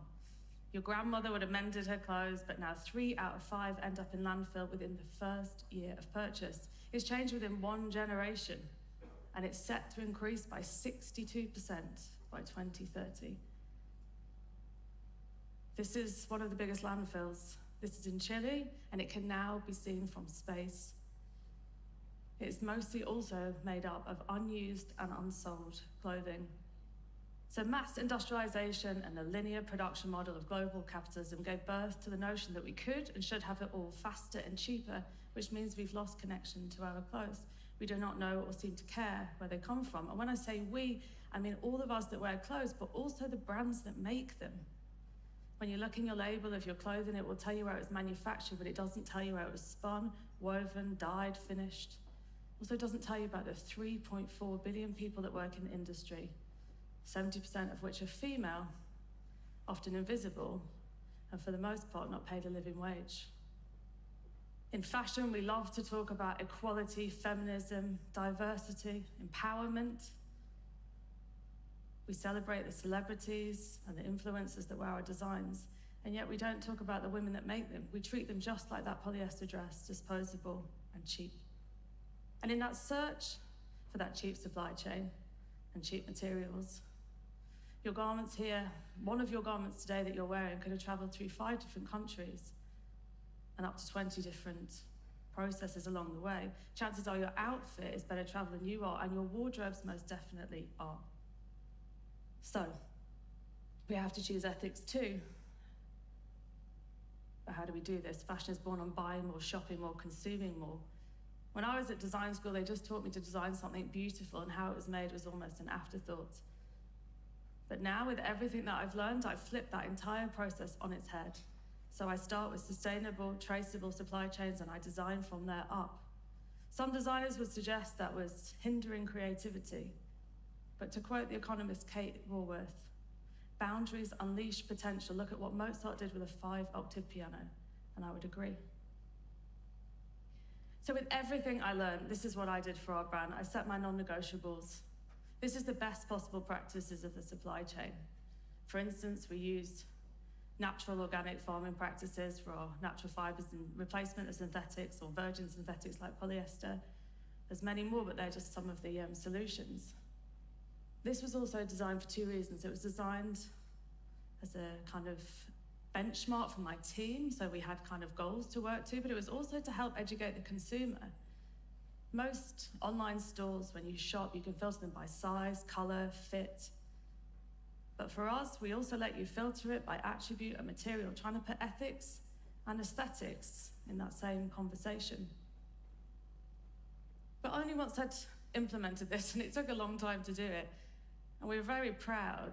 But what I also realized is that we just made a better version of an existing system which was broken. It's the best of, but it's still take, make, use, and lose. And so now I realize we have to add another link to that supply chain and join it all together and create a circular system. And by that, I mean so many things, but for an example, if we're going to cut a tree down and we replace it, could the replacement add more value back to the forest? What about if regenerative and organic farming practices could become the new normal and each picker's lives nourished along with the soil itself? And then new links could be added for every aspect of the business. What if we looked at profit and loss, for instance? What if we turned that into pay it forward? What if we reimagine the concept of success? They say we eat a credit card's worth of plastic every week with the microplastics. And when all is said and done, we won't be able to eat money. For me, the answer is very simple. The very notion of questioning everything is key, and being responsible for my actions as a business leader and an individual is key. And for those that are willing to not think and rethink, we have to pass legislation. On this journey, I didn't think it was very revolutionary trying to meet my sheep that made my clothes. But it turns out it was. Before I knew it, I was on the news, the subject of a documentary, writing columns for British Vogue, and that gives me a lot of hope. But fashion is still everything you think it's. Trends, fast pace, logos, brands. But to fashion something is to make something, and that was where my passion came from. And what I've learned in this journey is if I'm going to continue to design and fashion clothing, I must also fashion our future. The two things come hand in hand. Yes, there are technical solutions to this problem, to these problems, and I can talk endlessly about them, from biomimicry-based dyes and finishes to regenerative and recycled textiles. And it's important, technology is important. But the other thing I've learned in this journey is that it's only when we reconnect back to the living world and look at it in awe and wonder and the respect that it deserves will true systemic change happen. And when I talk about the living world, I talk about the people and the planet. Box ticking is greenwashing, and greenwashing is dangerous. It's just the medicine to a symptom and not the solution to a problem. And fashion absolutely should not cost the earth. Nature designs or fashions the most incredible designs there are. We just simply forgot to look. So my ask, next time you open your wardrobes, instead of seeing clothes, brands, logos, and perhaps your favorite dress, delve a little bit deeper, go to Narnia, and instead see the vast and unique ecosystem that makes each piece individual and its inherent connection to our planet on which all of our lives depend. Thank you.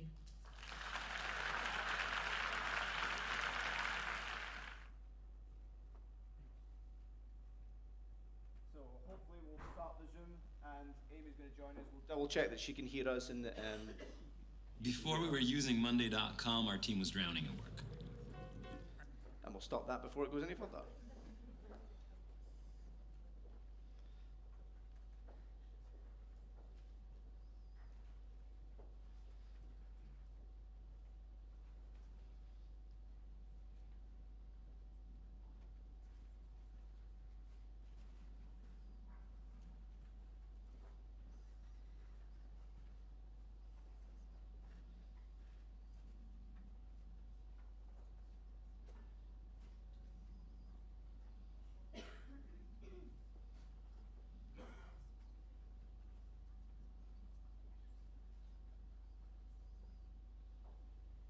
If it helps, hit start.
It's a wonderful moment where everyone just stares at me. It's fabulous, this.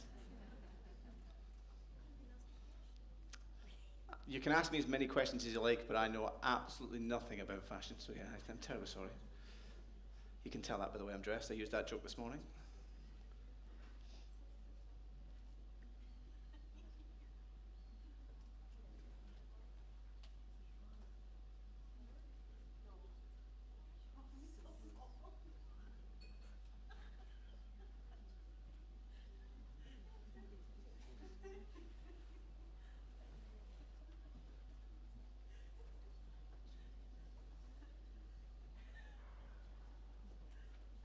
we have Amy has suddenly joined us. Amy, can you actually hear us? We'll do another check. Can you hear me? I can hear you. Can you hear us? Yeah. Magic. It's a shame that you have to look at my face and not the crowd here who are actually desperate to hear all your questions and stuff. But yeah, I guess at this point, if anyone has any questions for Amy, now is the chance to ask. We have just watched your TED Talk, just for reference and a bit of context as well. We've got one directly at the front. No questions. How did it all, I mean, it's incredible, love the talk, incredible change, but how did it affect your business? Like, what's the results this year, struggles, and the bad outcome? Hi, Amy. This is Olia from Garner. Basically, I mean, the changes you're making are absolutely incredible. And I think what everyone should be following, but how at the moment is it affecting your business? Like how the retailers, the press, the customers reacting to it? You know, is it like still just kind of a concept? Like, did it improve or? Just to confirm, that question was, how's it affecting the business? Is that right? Yeah. Yes. Yeah. Well, so twofold. So in terms of, oh, sorry, what was that? No, okay. Okay, so in terms of how it's affecting things, well, it's twofold: press and communication and love and passion is huge, and that we've had so much love and so much coverage, so many people more engaged, lots more visitors to our sites, lots more engagement too. But financially, we have seen a bit of a growth, but. I mean, the truth is my main narrative is to stop shopping. So I don't know if I'm the best salesperson for my brand. Can you hear me, by the way? Because it just told me my link is unstable. Everyone give me a nod if you can hear me. Okay, good. It's perfect. So we've received a lot of love, a lot of coverage, a lot of more awareness of the brand. I mean, some guy stopped me in the street the other day and said, "Oh, that mother of pearl coat, I didn't know it came in that colour," so that I thought was quite funny. But yeah, so lots of love, and a small increase sales revenue, but we are in a cost of living crisis and things are hard, but we've definitely seen a very positive effect for the brand.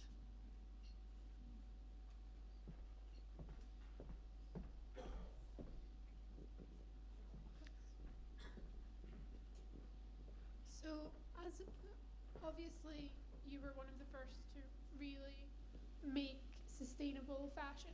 Do you see a future where that becomes the norm? Do you think that's something that's just there's going to be a natural shift towards, or do you think that's the kind of thing I'm so sorry, I've lost you. Can you hear me? Yeah, I can hear you. I might be holding the microphone wrong. I'm so sorry, I can't hear you. Can you hear me? We can hear you. Can you hear me? Yeah, I can hear you, and I just couldn't hear that question. It kept breaking up. Maybe you could repeat it for me? Yeah, so I was wondering if you saw a future in which people were to sort of naturally switch to a more environmentally friendly, or if you thought that was the kind of thing that could only really be brought about through legislative changes to really enforce or encourage the switch towards that. So the question is, do you think people are going to do it, or we need legislation? Is that right? Essentially, yeah. Sorry, I'm getting half of it, so I'm only repeating it because I'm not hearing it all. So I think that we have a lot of people that want to do better, and I think a lot of people do want to see this change. I'd say there are more consumers wanting it than necessarily brands wanting to do it. Well, that's twofold. There are a lot of brands that the main goal is profit, and that's why they don't want to do it. And then there's lots of brands that do want to do it but don't really know how to go about doing it. The subject is complicated. Supply chains are complicated. I think people are overwhelmed by them. So I think it's going to take a very long time for people to face the facts on their own and change their ways, and for brands to do it. And there are definitely brands out there that are not going to do it unless we force their hands. So I think legislation is really, really important, and it is the next phase that we need to see come in. But I do think that I think the statistic is the word sustainability has quadrupled since, I don't know, the last 3 years in marketing. So people are talking about it 4 times more than we've ever been talking about it before. But the actual statistics in terms of carbon footprint haven't changed. So that shows that people want to. There's an interest in it, but not enough action is happening. Did you all hear that? Good. Does anyone else have a question they would like to ask of Amy while she's here on the call? We've got one at the very far end. We've got Emily over there, Kelly. Hi, Amy. I just wanted to ask, in terms of what you're trying to do in tracing your supply chain, what did you find were the main challenges in really being able to, go to the field where your cotton was grown or, your wool was being produced? Yeah, good question. It's very complicated. We're in a very disjointed system, so you'd like to think that if you went to your fabric mill, they would be able to tell you everything, but that is just not the way it works. So most fabrics suppliers, once upon a time, they definitely were the weavers, but that's actually not the case very often anymore either. And suppliers are not always the people that actually make the cloth. And so to kind of like get back down the chain, it is just basically Chinese whispers, and it's lost in conversation. The conversation just doesn't happen anyway, mostly because people historically haven't asked the questions. It has changed a little bit. I don't know if any of you've seen the film, but in the film you show me sort of 7 years ago, 6 years ago, starting this process, and like literally suppliers looking at me like I was just mental, like it's the first time they've ever been asked that question. And I would say they're getting asked that question more and more, so it's getting a little bit more transparent because we're demanding it. But because of that, from my experience, the challenges are just epic. It's like Chinese whispers, and you're relying on people telling you what you need to know, and then often that's the case of telling you what you want to hear. So you basically become a detective, and that makes it quite complicated. Yeah, I guess it is getting better and better and easier because more and more people are asking questions. So we can't make a movement unless there's more of us doing it. So anybody kind of working in this field and any brands should be asking more and more questions, and then hopefully we will be able to crack that supply chain open a little bit more and have the transparency that we need. Thank you.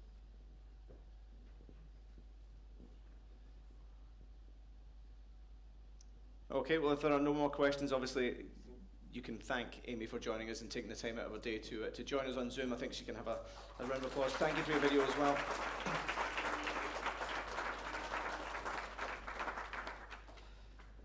We've come to that point of the day where it is time for your comfort break for teas and coffees, etc. So I'll give you a little 10-minute or 5-minute warning when we'd like you to rejoin your seats. But for now, if you'd like to make your way up, get yourselves a tea, a coffee, stretch your legs, here is your opportunity.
Okay, ladies and gentlemen, please do take your seats and we will finish off our conference.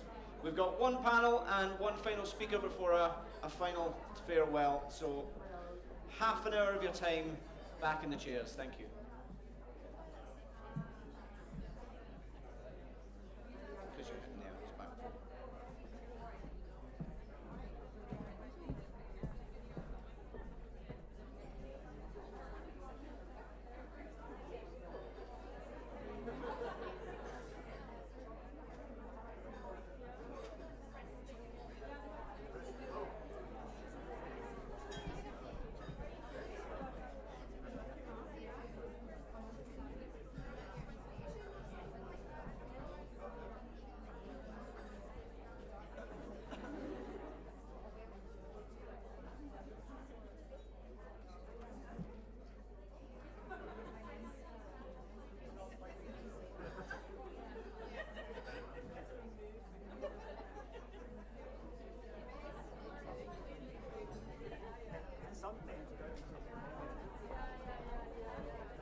Okay, so for those, we have had some guests that have had to leave, so if you are sitting further back, please do move further forward just for the final couple of moments of today, just so we can, when we are filming, we've got guests at the front for the panel to speak to.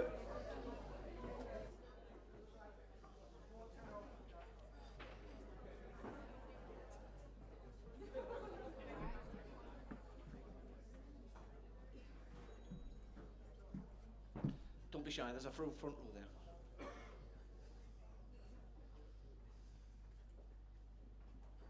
Here they come. Perfect. Okay, so to finish off, we've got one more panel and another speaker, and then that's us all done. So we've got about half an hour's worth of conference still left within us. At this point, once again, we're going to ask Cheryl Mullen to come up. She is going to be moderating our next panel talk with Christiana, Nari, and Jorg. So please, round of applause for our speaker and panelists.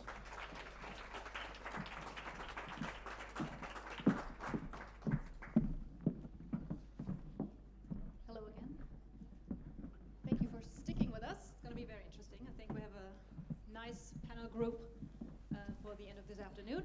I suggest we do the same as the other talk. Just introduce yourself real quick. Hello, my name is Jörg. I'm one of the founders of ODE. ODE is a German fashion luxury brand, ODEEH. It's the initials of me and my partner who founded the company 14 years ago. Hello, my name is, is this on? Close to the mouth. Was it on? Yeah. It was on. Yeah. My name is Nari Hase. I'm a textile and fashion designer focused on sustainability and circularity, and one of the participants of the Fashion X Craft program from the Fashion Council Germany and the Princess Foundation. My name is Christiana Arp. I'm the chairwoman of Fashion Council Germany, and I am a trained designer, but never worked as a designer. I was the helm of Vogue in Germany for the last 20 years before I stepped down and being in charge of the board of Fashion Council Germany. Thank you. I think we've heard a lot today already, and some things repeated themselves in a good way because we could continue talking about the certain things that have been cut off. But actually, I'm just holding them. I think we can scrap the questions that I prepared. I would like to talk to you guys about one certain thing when it comes to disruptive design strategies. And funnily enough, the two of you were agreeing on emotions. Maybe, Christiane, you can start what that means. Yeah, first of all, talking about design, I'm wrong in this panel because I just only judge design. You're not. I'm not. I only judge design, but I can, maybe my experience of being fortunate enough to see so many fashion moments that made history and were disruption. Just talking about Alexander McQueen, being fortunate enough to see most of his collections, and it was so emotional that you took something with you.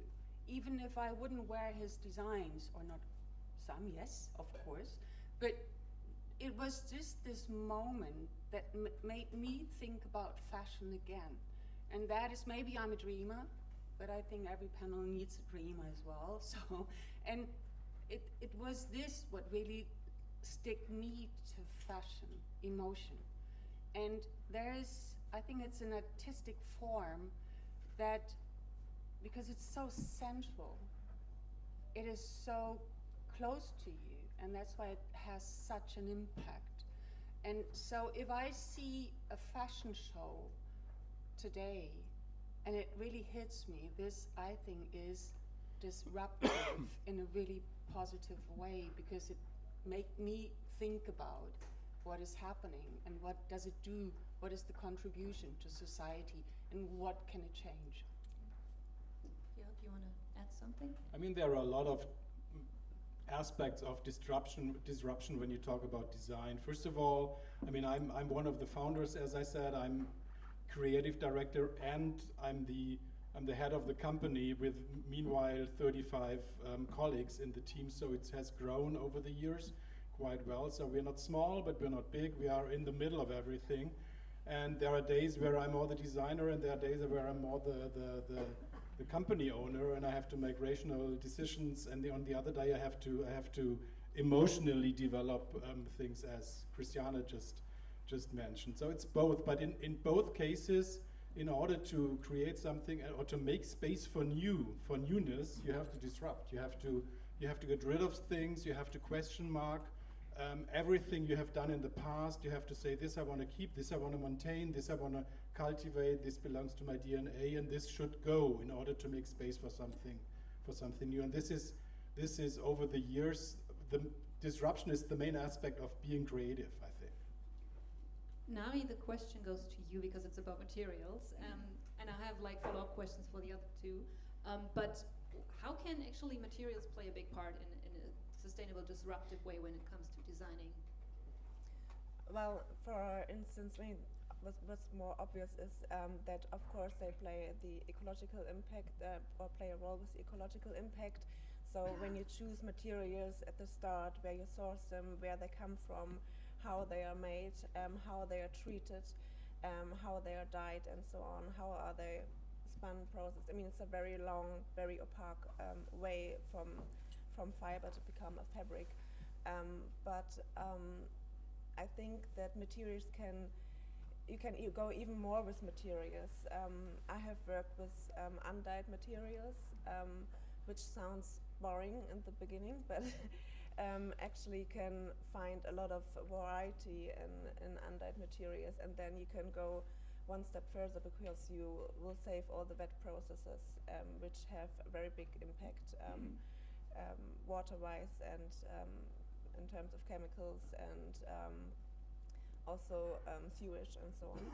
And if you focus on a limitation like that, you can find new ways of designing with materials that seem limited, and you will find new materials that you can use, for instance, organic color-grown cotton and color recycled fibers, which can be wool, cashmere, or cotton, and you just work with a different palette and with a different aesthetics.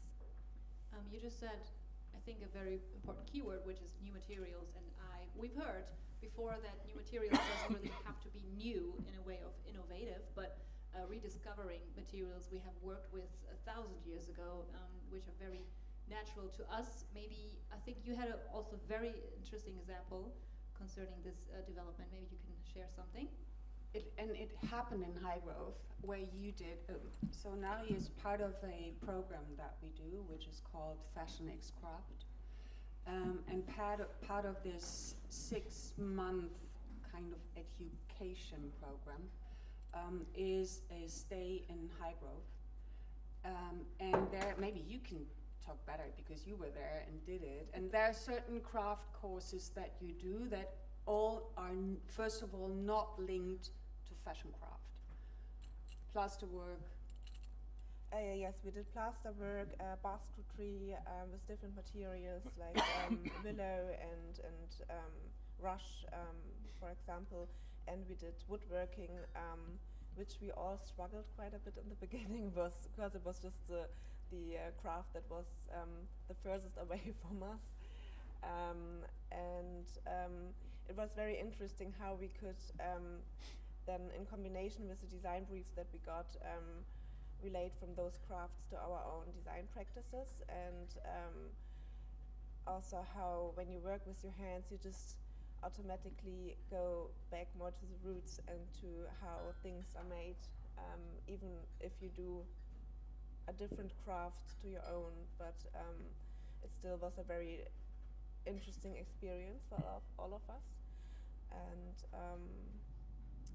also, because you mentioned the emotional level before, and I think practicing a craft and a traditional craft also has this emotional level which is given into the product and further to the customer as well. And so this is the second class. In the first class were a young couple, and their label is called Milk of Lime. And they then applied, because another program is the Changemaker program that we do with UP, and they applied, and they came up with the idea to use and hopefully is right what I say, but to use the dried leaves of a special water lily that is reproducing itself. They dried it, and then, because they learned basket weaving in Highgrove, and then the boot that they did was a woven boot out of this material. It would never have happened when they didn't were like aware of this craft.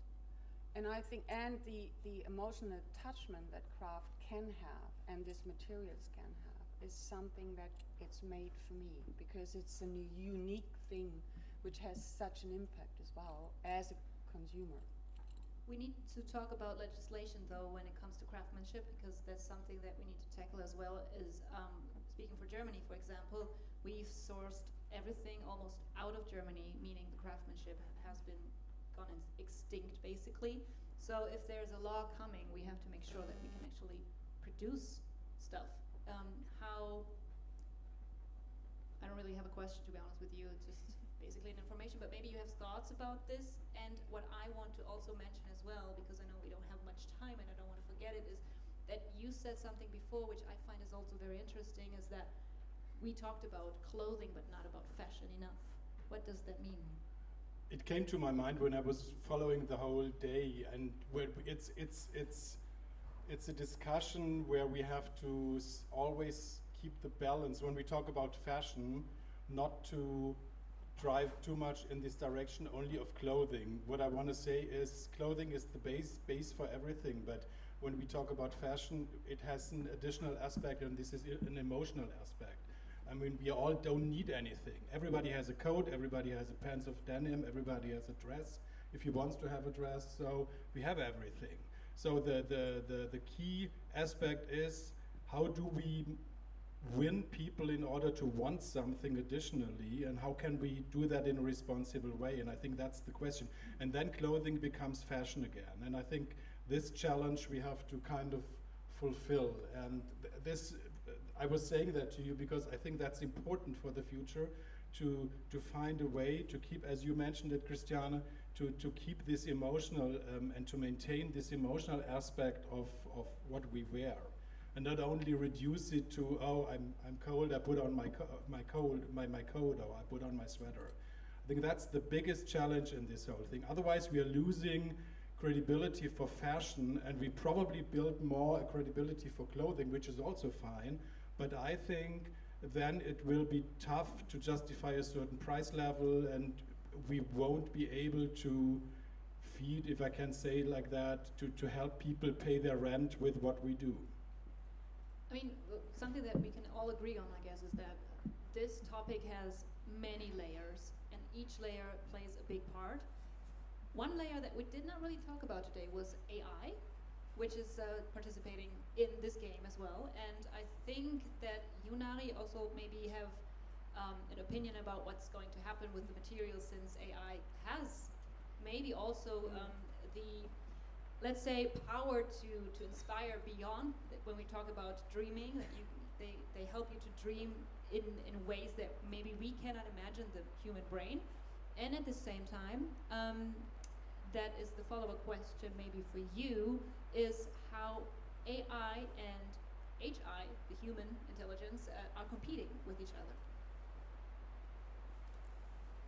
Well, I think AI can definitely boost the imagination and fantasy, but it doesn't necessarily think about functions and how things can really work. And I also read an article, I think at Business of Fashion recently, which was about that problem that, well, I mean, problem, maybe not problem, because it's nice that we still as humans have the advantage that we can have a look if this design is really working. So that's the disadvantage of AI, that it can give you ideas, but I think at the stage at the moment, if you want a design not only digitally but also in real life and for real people to wear, it is something that still needs interaction with humans. Your cue, Christiane? I did a keynote in Taipei a couple of months ago, and of course, and they don't have something that is called fashion design. It's called apparel design, and it's mostly textile design. And I found a study that was made at Busan University in South Korea, beginning of the year. It was published, and they working exactly on this subject. The professor who was in charge, her name is Lee, she came up with, okay, what can human beings do better than AI? Right now it's all the time AI does this better than, and this better than. But her approach was, what can human beings do better? What can the human touch do to it? And so what they did is, there was, the subject was textile design. So, and the process, to make it really short right now, of course the study is way more, but you can find it online. The process was totally similar. On one side, the students, on the other side, the program. So, and the way was similar, but in the result, which was good, but it was ordinary. The result of the human team was more individual, more unique, more original. The conclusion was that AI can help you with certain skills that you don't have, and also for your time management, because certain things help you to save time to really concentrate on design.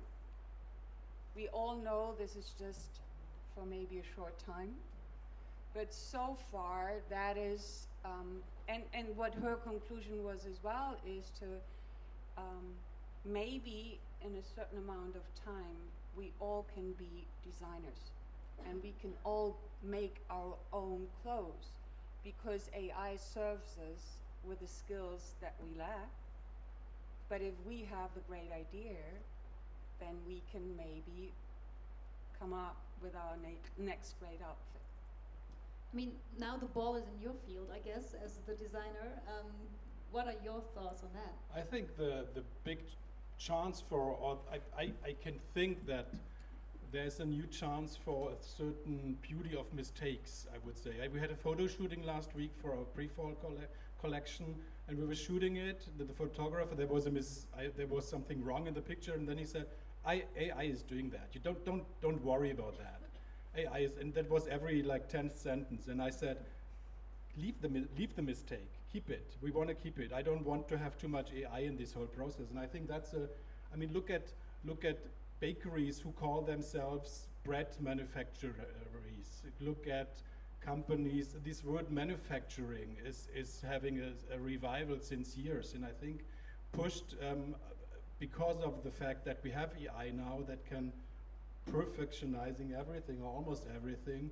There will be a revival of doing mistakes in a nice way, and seeing beauty in mistakes, and seeing beauty in something that is just 90%, you know. And that's something I would dream of, and this is something. I mean, when we work on new designs, we work with things you can't control too much. We work with open cuts. We work with kind of mistakes, things you wouldn't have done in the past because it wouldn't have been perfect under a certain view. You now do, and you calculate, and you do it with a certain idea and a design idea in the background. And I think that's a chance we can take out of that. And it's not, and this is something we wouldn't probably have that chance without this AI thing. You know. I think the conclusion of this panel talk is very interesting, because at the end of the day we have something traditional, the craftsmanship that we have somehow also to relearn, regain, and at the same time coexisting futuristic technologies. I think every one of us who has been touched by some things of AI is astounding or astonished because of the results coming out. And so I think it's going to be interesting how we can use new technologies and use old traditional ways, and in this way disrupt design strategies. But the knowledge that we have, it only can feed AI. So it's that we have to have the knowledge. Right. And then we can make whatever we want to make with it. But we, in Germany especially, and I said it in the first panel, is that it's not part of our education anymore to learn certain crafts. So if we talk about like laws that are coming, that are there already, when we talk about, okay, yeah, production spaces in Germany, and we are not able to. Because we don't have the people anymore who have these skills. Right. So, it's one of the times where when you talk about fashion, it implements, you talk about the future, because that is what designers do. They create something for tomorrow. But it's the very first time that I have the feeling, being in this business for more than 40 years, that the fashion industry is behind with more or less everything. So we have to be faster as we can, because we don't have the skills. I'll leave it to that, because that's actually a beautiful final word for this panel talk, and maybe gives you again food for thought, that we gladly continue with questions or later on, but I see some raising hands.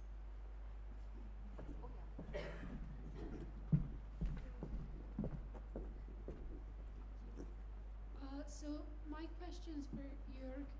I was wondering if, in taking a role as, you know, the owner of your own company, how has that affected your work as a designer? Has that been influenced by having to take into account the runnings of a company? Has that like changed the kind of things you like to make? Totally, it totally changed. I mean, I was working, we started our company 14 years ago, so I wasn't, obviously not a young designer at that time. I was working in the industry already for 25 years, so for big companies. I'm saying industry means big structures. So when we started the company, we started with 2 colleagues, and it was really small, and then it was growing, and meanwhile we are serving to 230 retailers worldwide.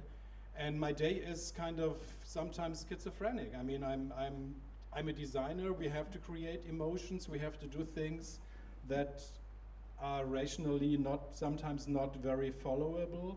And then there are moments where I just have to be the guy who owns who co-owns a company. And this is something.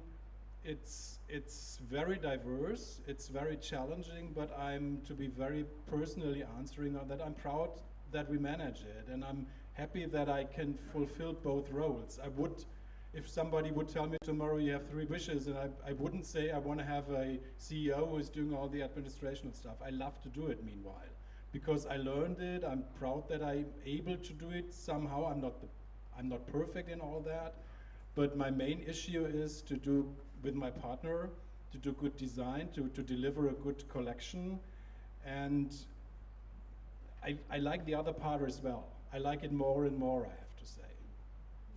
Thank you. There was another question in front. I'm just thinking about the whole fashion system, and that you have to drop new collections every season. And since it was all about disrupting design strategies, I wonder what your opinion is about whether we need that in the future for the whole system to still work, or if there would be a future where this is not necessary anymore. You asking me? Like In there are different solutions, I think. There is there is solution A, which I would follow probably. I would say I like the idea of velocity. I like it. I think velocity is not bad at itself. It can be bad when you lose quality in this process. But I think the whole process of our sustainable challenge that we have to be quick. I mean, we have to push the whole thing, and there has to be a certain pressure, and pressure sometimes creates creativity, and creativity creates innovation. So I'm not the believer in too much of a slow fashion thing, to be honest. That's my personal answer. But there are other answers. Maybe you can talk about it. I like velocity. I like disruption. I like to destroy aspects, and I like to make space and clean the desk in order to start a new collection. And I like, meanwhile, doing 6 collections a year. It's tough, but I think it somehow keeps you also very much awake, and it keeps you in a certain flow of energy, which for us it's great. Yeah, I think what you said in the beginning, there has to be different solutions, because we have fashion is such a big, wide industry from the clothing, I'd say, and really luxury fashion. So it has to be, or can be, a combination of the traditional collections per year, but I think there should really be a limit. Because, I mean, you said now 6 collections, but, I mean, other companies, they are doing 32 collections, so that's a completely different scale on clothing going out into the public for sale, or, well, most of the stuff even not for sale.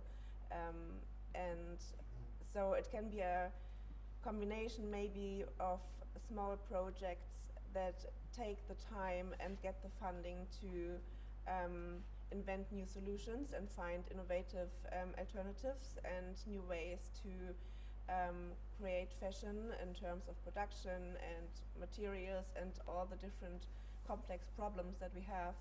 But when we collaborate, I think these solutions that are found with time and taking time could also be then brought back to companies that can also use these solutions for a more traditional schedule, maybe. Well, thank you very much for the talk. I think you can hear me, right? I will just be a little bit louder.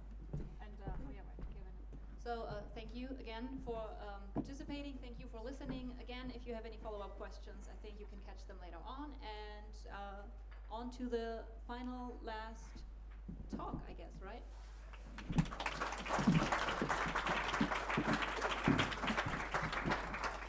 So once again, thank you to the panel. We have just one more last speaker, so if I'd like to please invite up Alice V. Robinson, who will finish us off before our closing. I believe they're all on. You have to pick up 7 different microphones there. Oh God. I think I can probably check. Hi, everyone. Oh, no. Hello.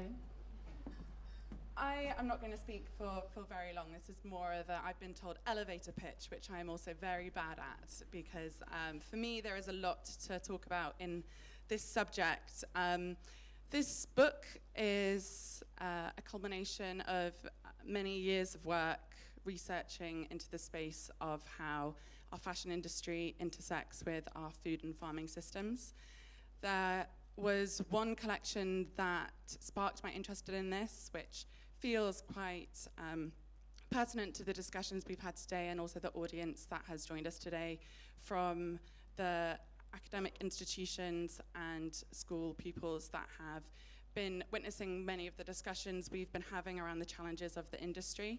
For me, I found that very stifling and very hard to try to find my way through the industry, where I wanted to sit as an accessory designer who was working with the material leather. So when I was at the Royal College of Art 5 or 6 or 7, I can't remember, whenever 2017 was, I decided to buy a sheep for my master's collection, that if I didn't understand the material I was working with, because the information on where the material had come from, what part of agriculture it had been a part of, and what food system it had fundamentally existed in, I would learn what it could look like to intersect with that food community and those food producers. So I created collection 11458. That was the catalyst to this project. Bullock 374 and a designer's journey to find a future for leather. You shouldn't forget what the title of your own book is, should you? That is what this journey is. It is the story of one Bullock, Bullock 374, a Longhorn Limousin cross, which was reared on a farm on the border of North Wales and Shropshire by a local farmer called Malcolm Adams. He is a 6th generation farmer who has produced food from his landscape by caring for biodiversity, conservation, soil health, and producing nutritious food for his food community. I was very interested as how I could, as a designer, be interacting with that method of producing food and those values and what that meant for designing products and designing an industry around working with that rhythm of agriculture. I followed the journey of that Bullock for 1 year, from the farm through to the abattoir, through to the butchery. We spent 9.5 hours butchering the entire carcass of Bullock 374 so that I could be a part of the process of where this food would be eaten and what the value around that traceability and provenance was to our food system, and also how that value could be translated into the materials we were using in fashion. So the book culminates with a collection made only by the materials that are yielded from this one Bullock. I believe Dilys mentioned that boundaries are a source of inspiration, that limitation actually was a perfect catalyst for me to understand what I could be creating. What was the coat? How did that design reflect the materials that were available to me? So inside the book is a range of products that are made from Bullock 374, normal items that we all buy as or design in fashion.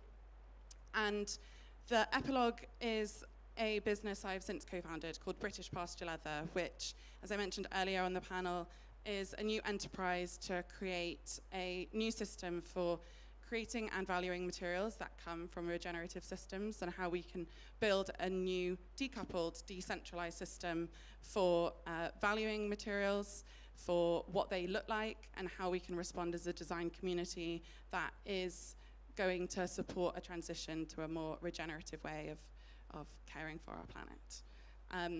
So this is for you, but if anybody would like to read it, it is available, well, the line is where all books are sold, so basically it's available in bookshops.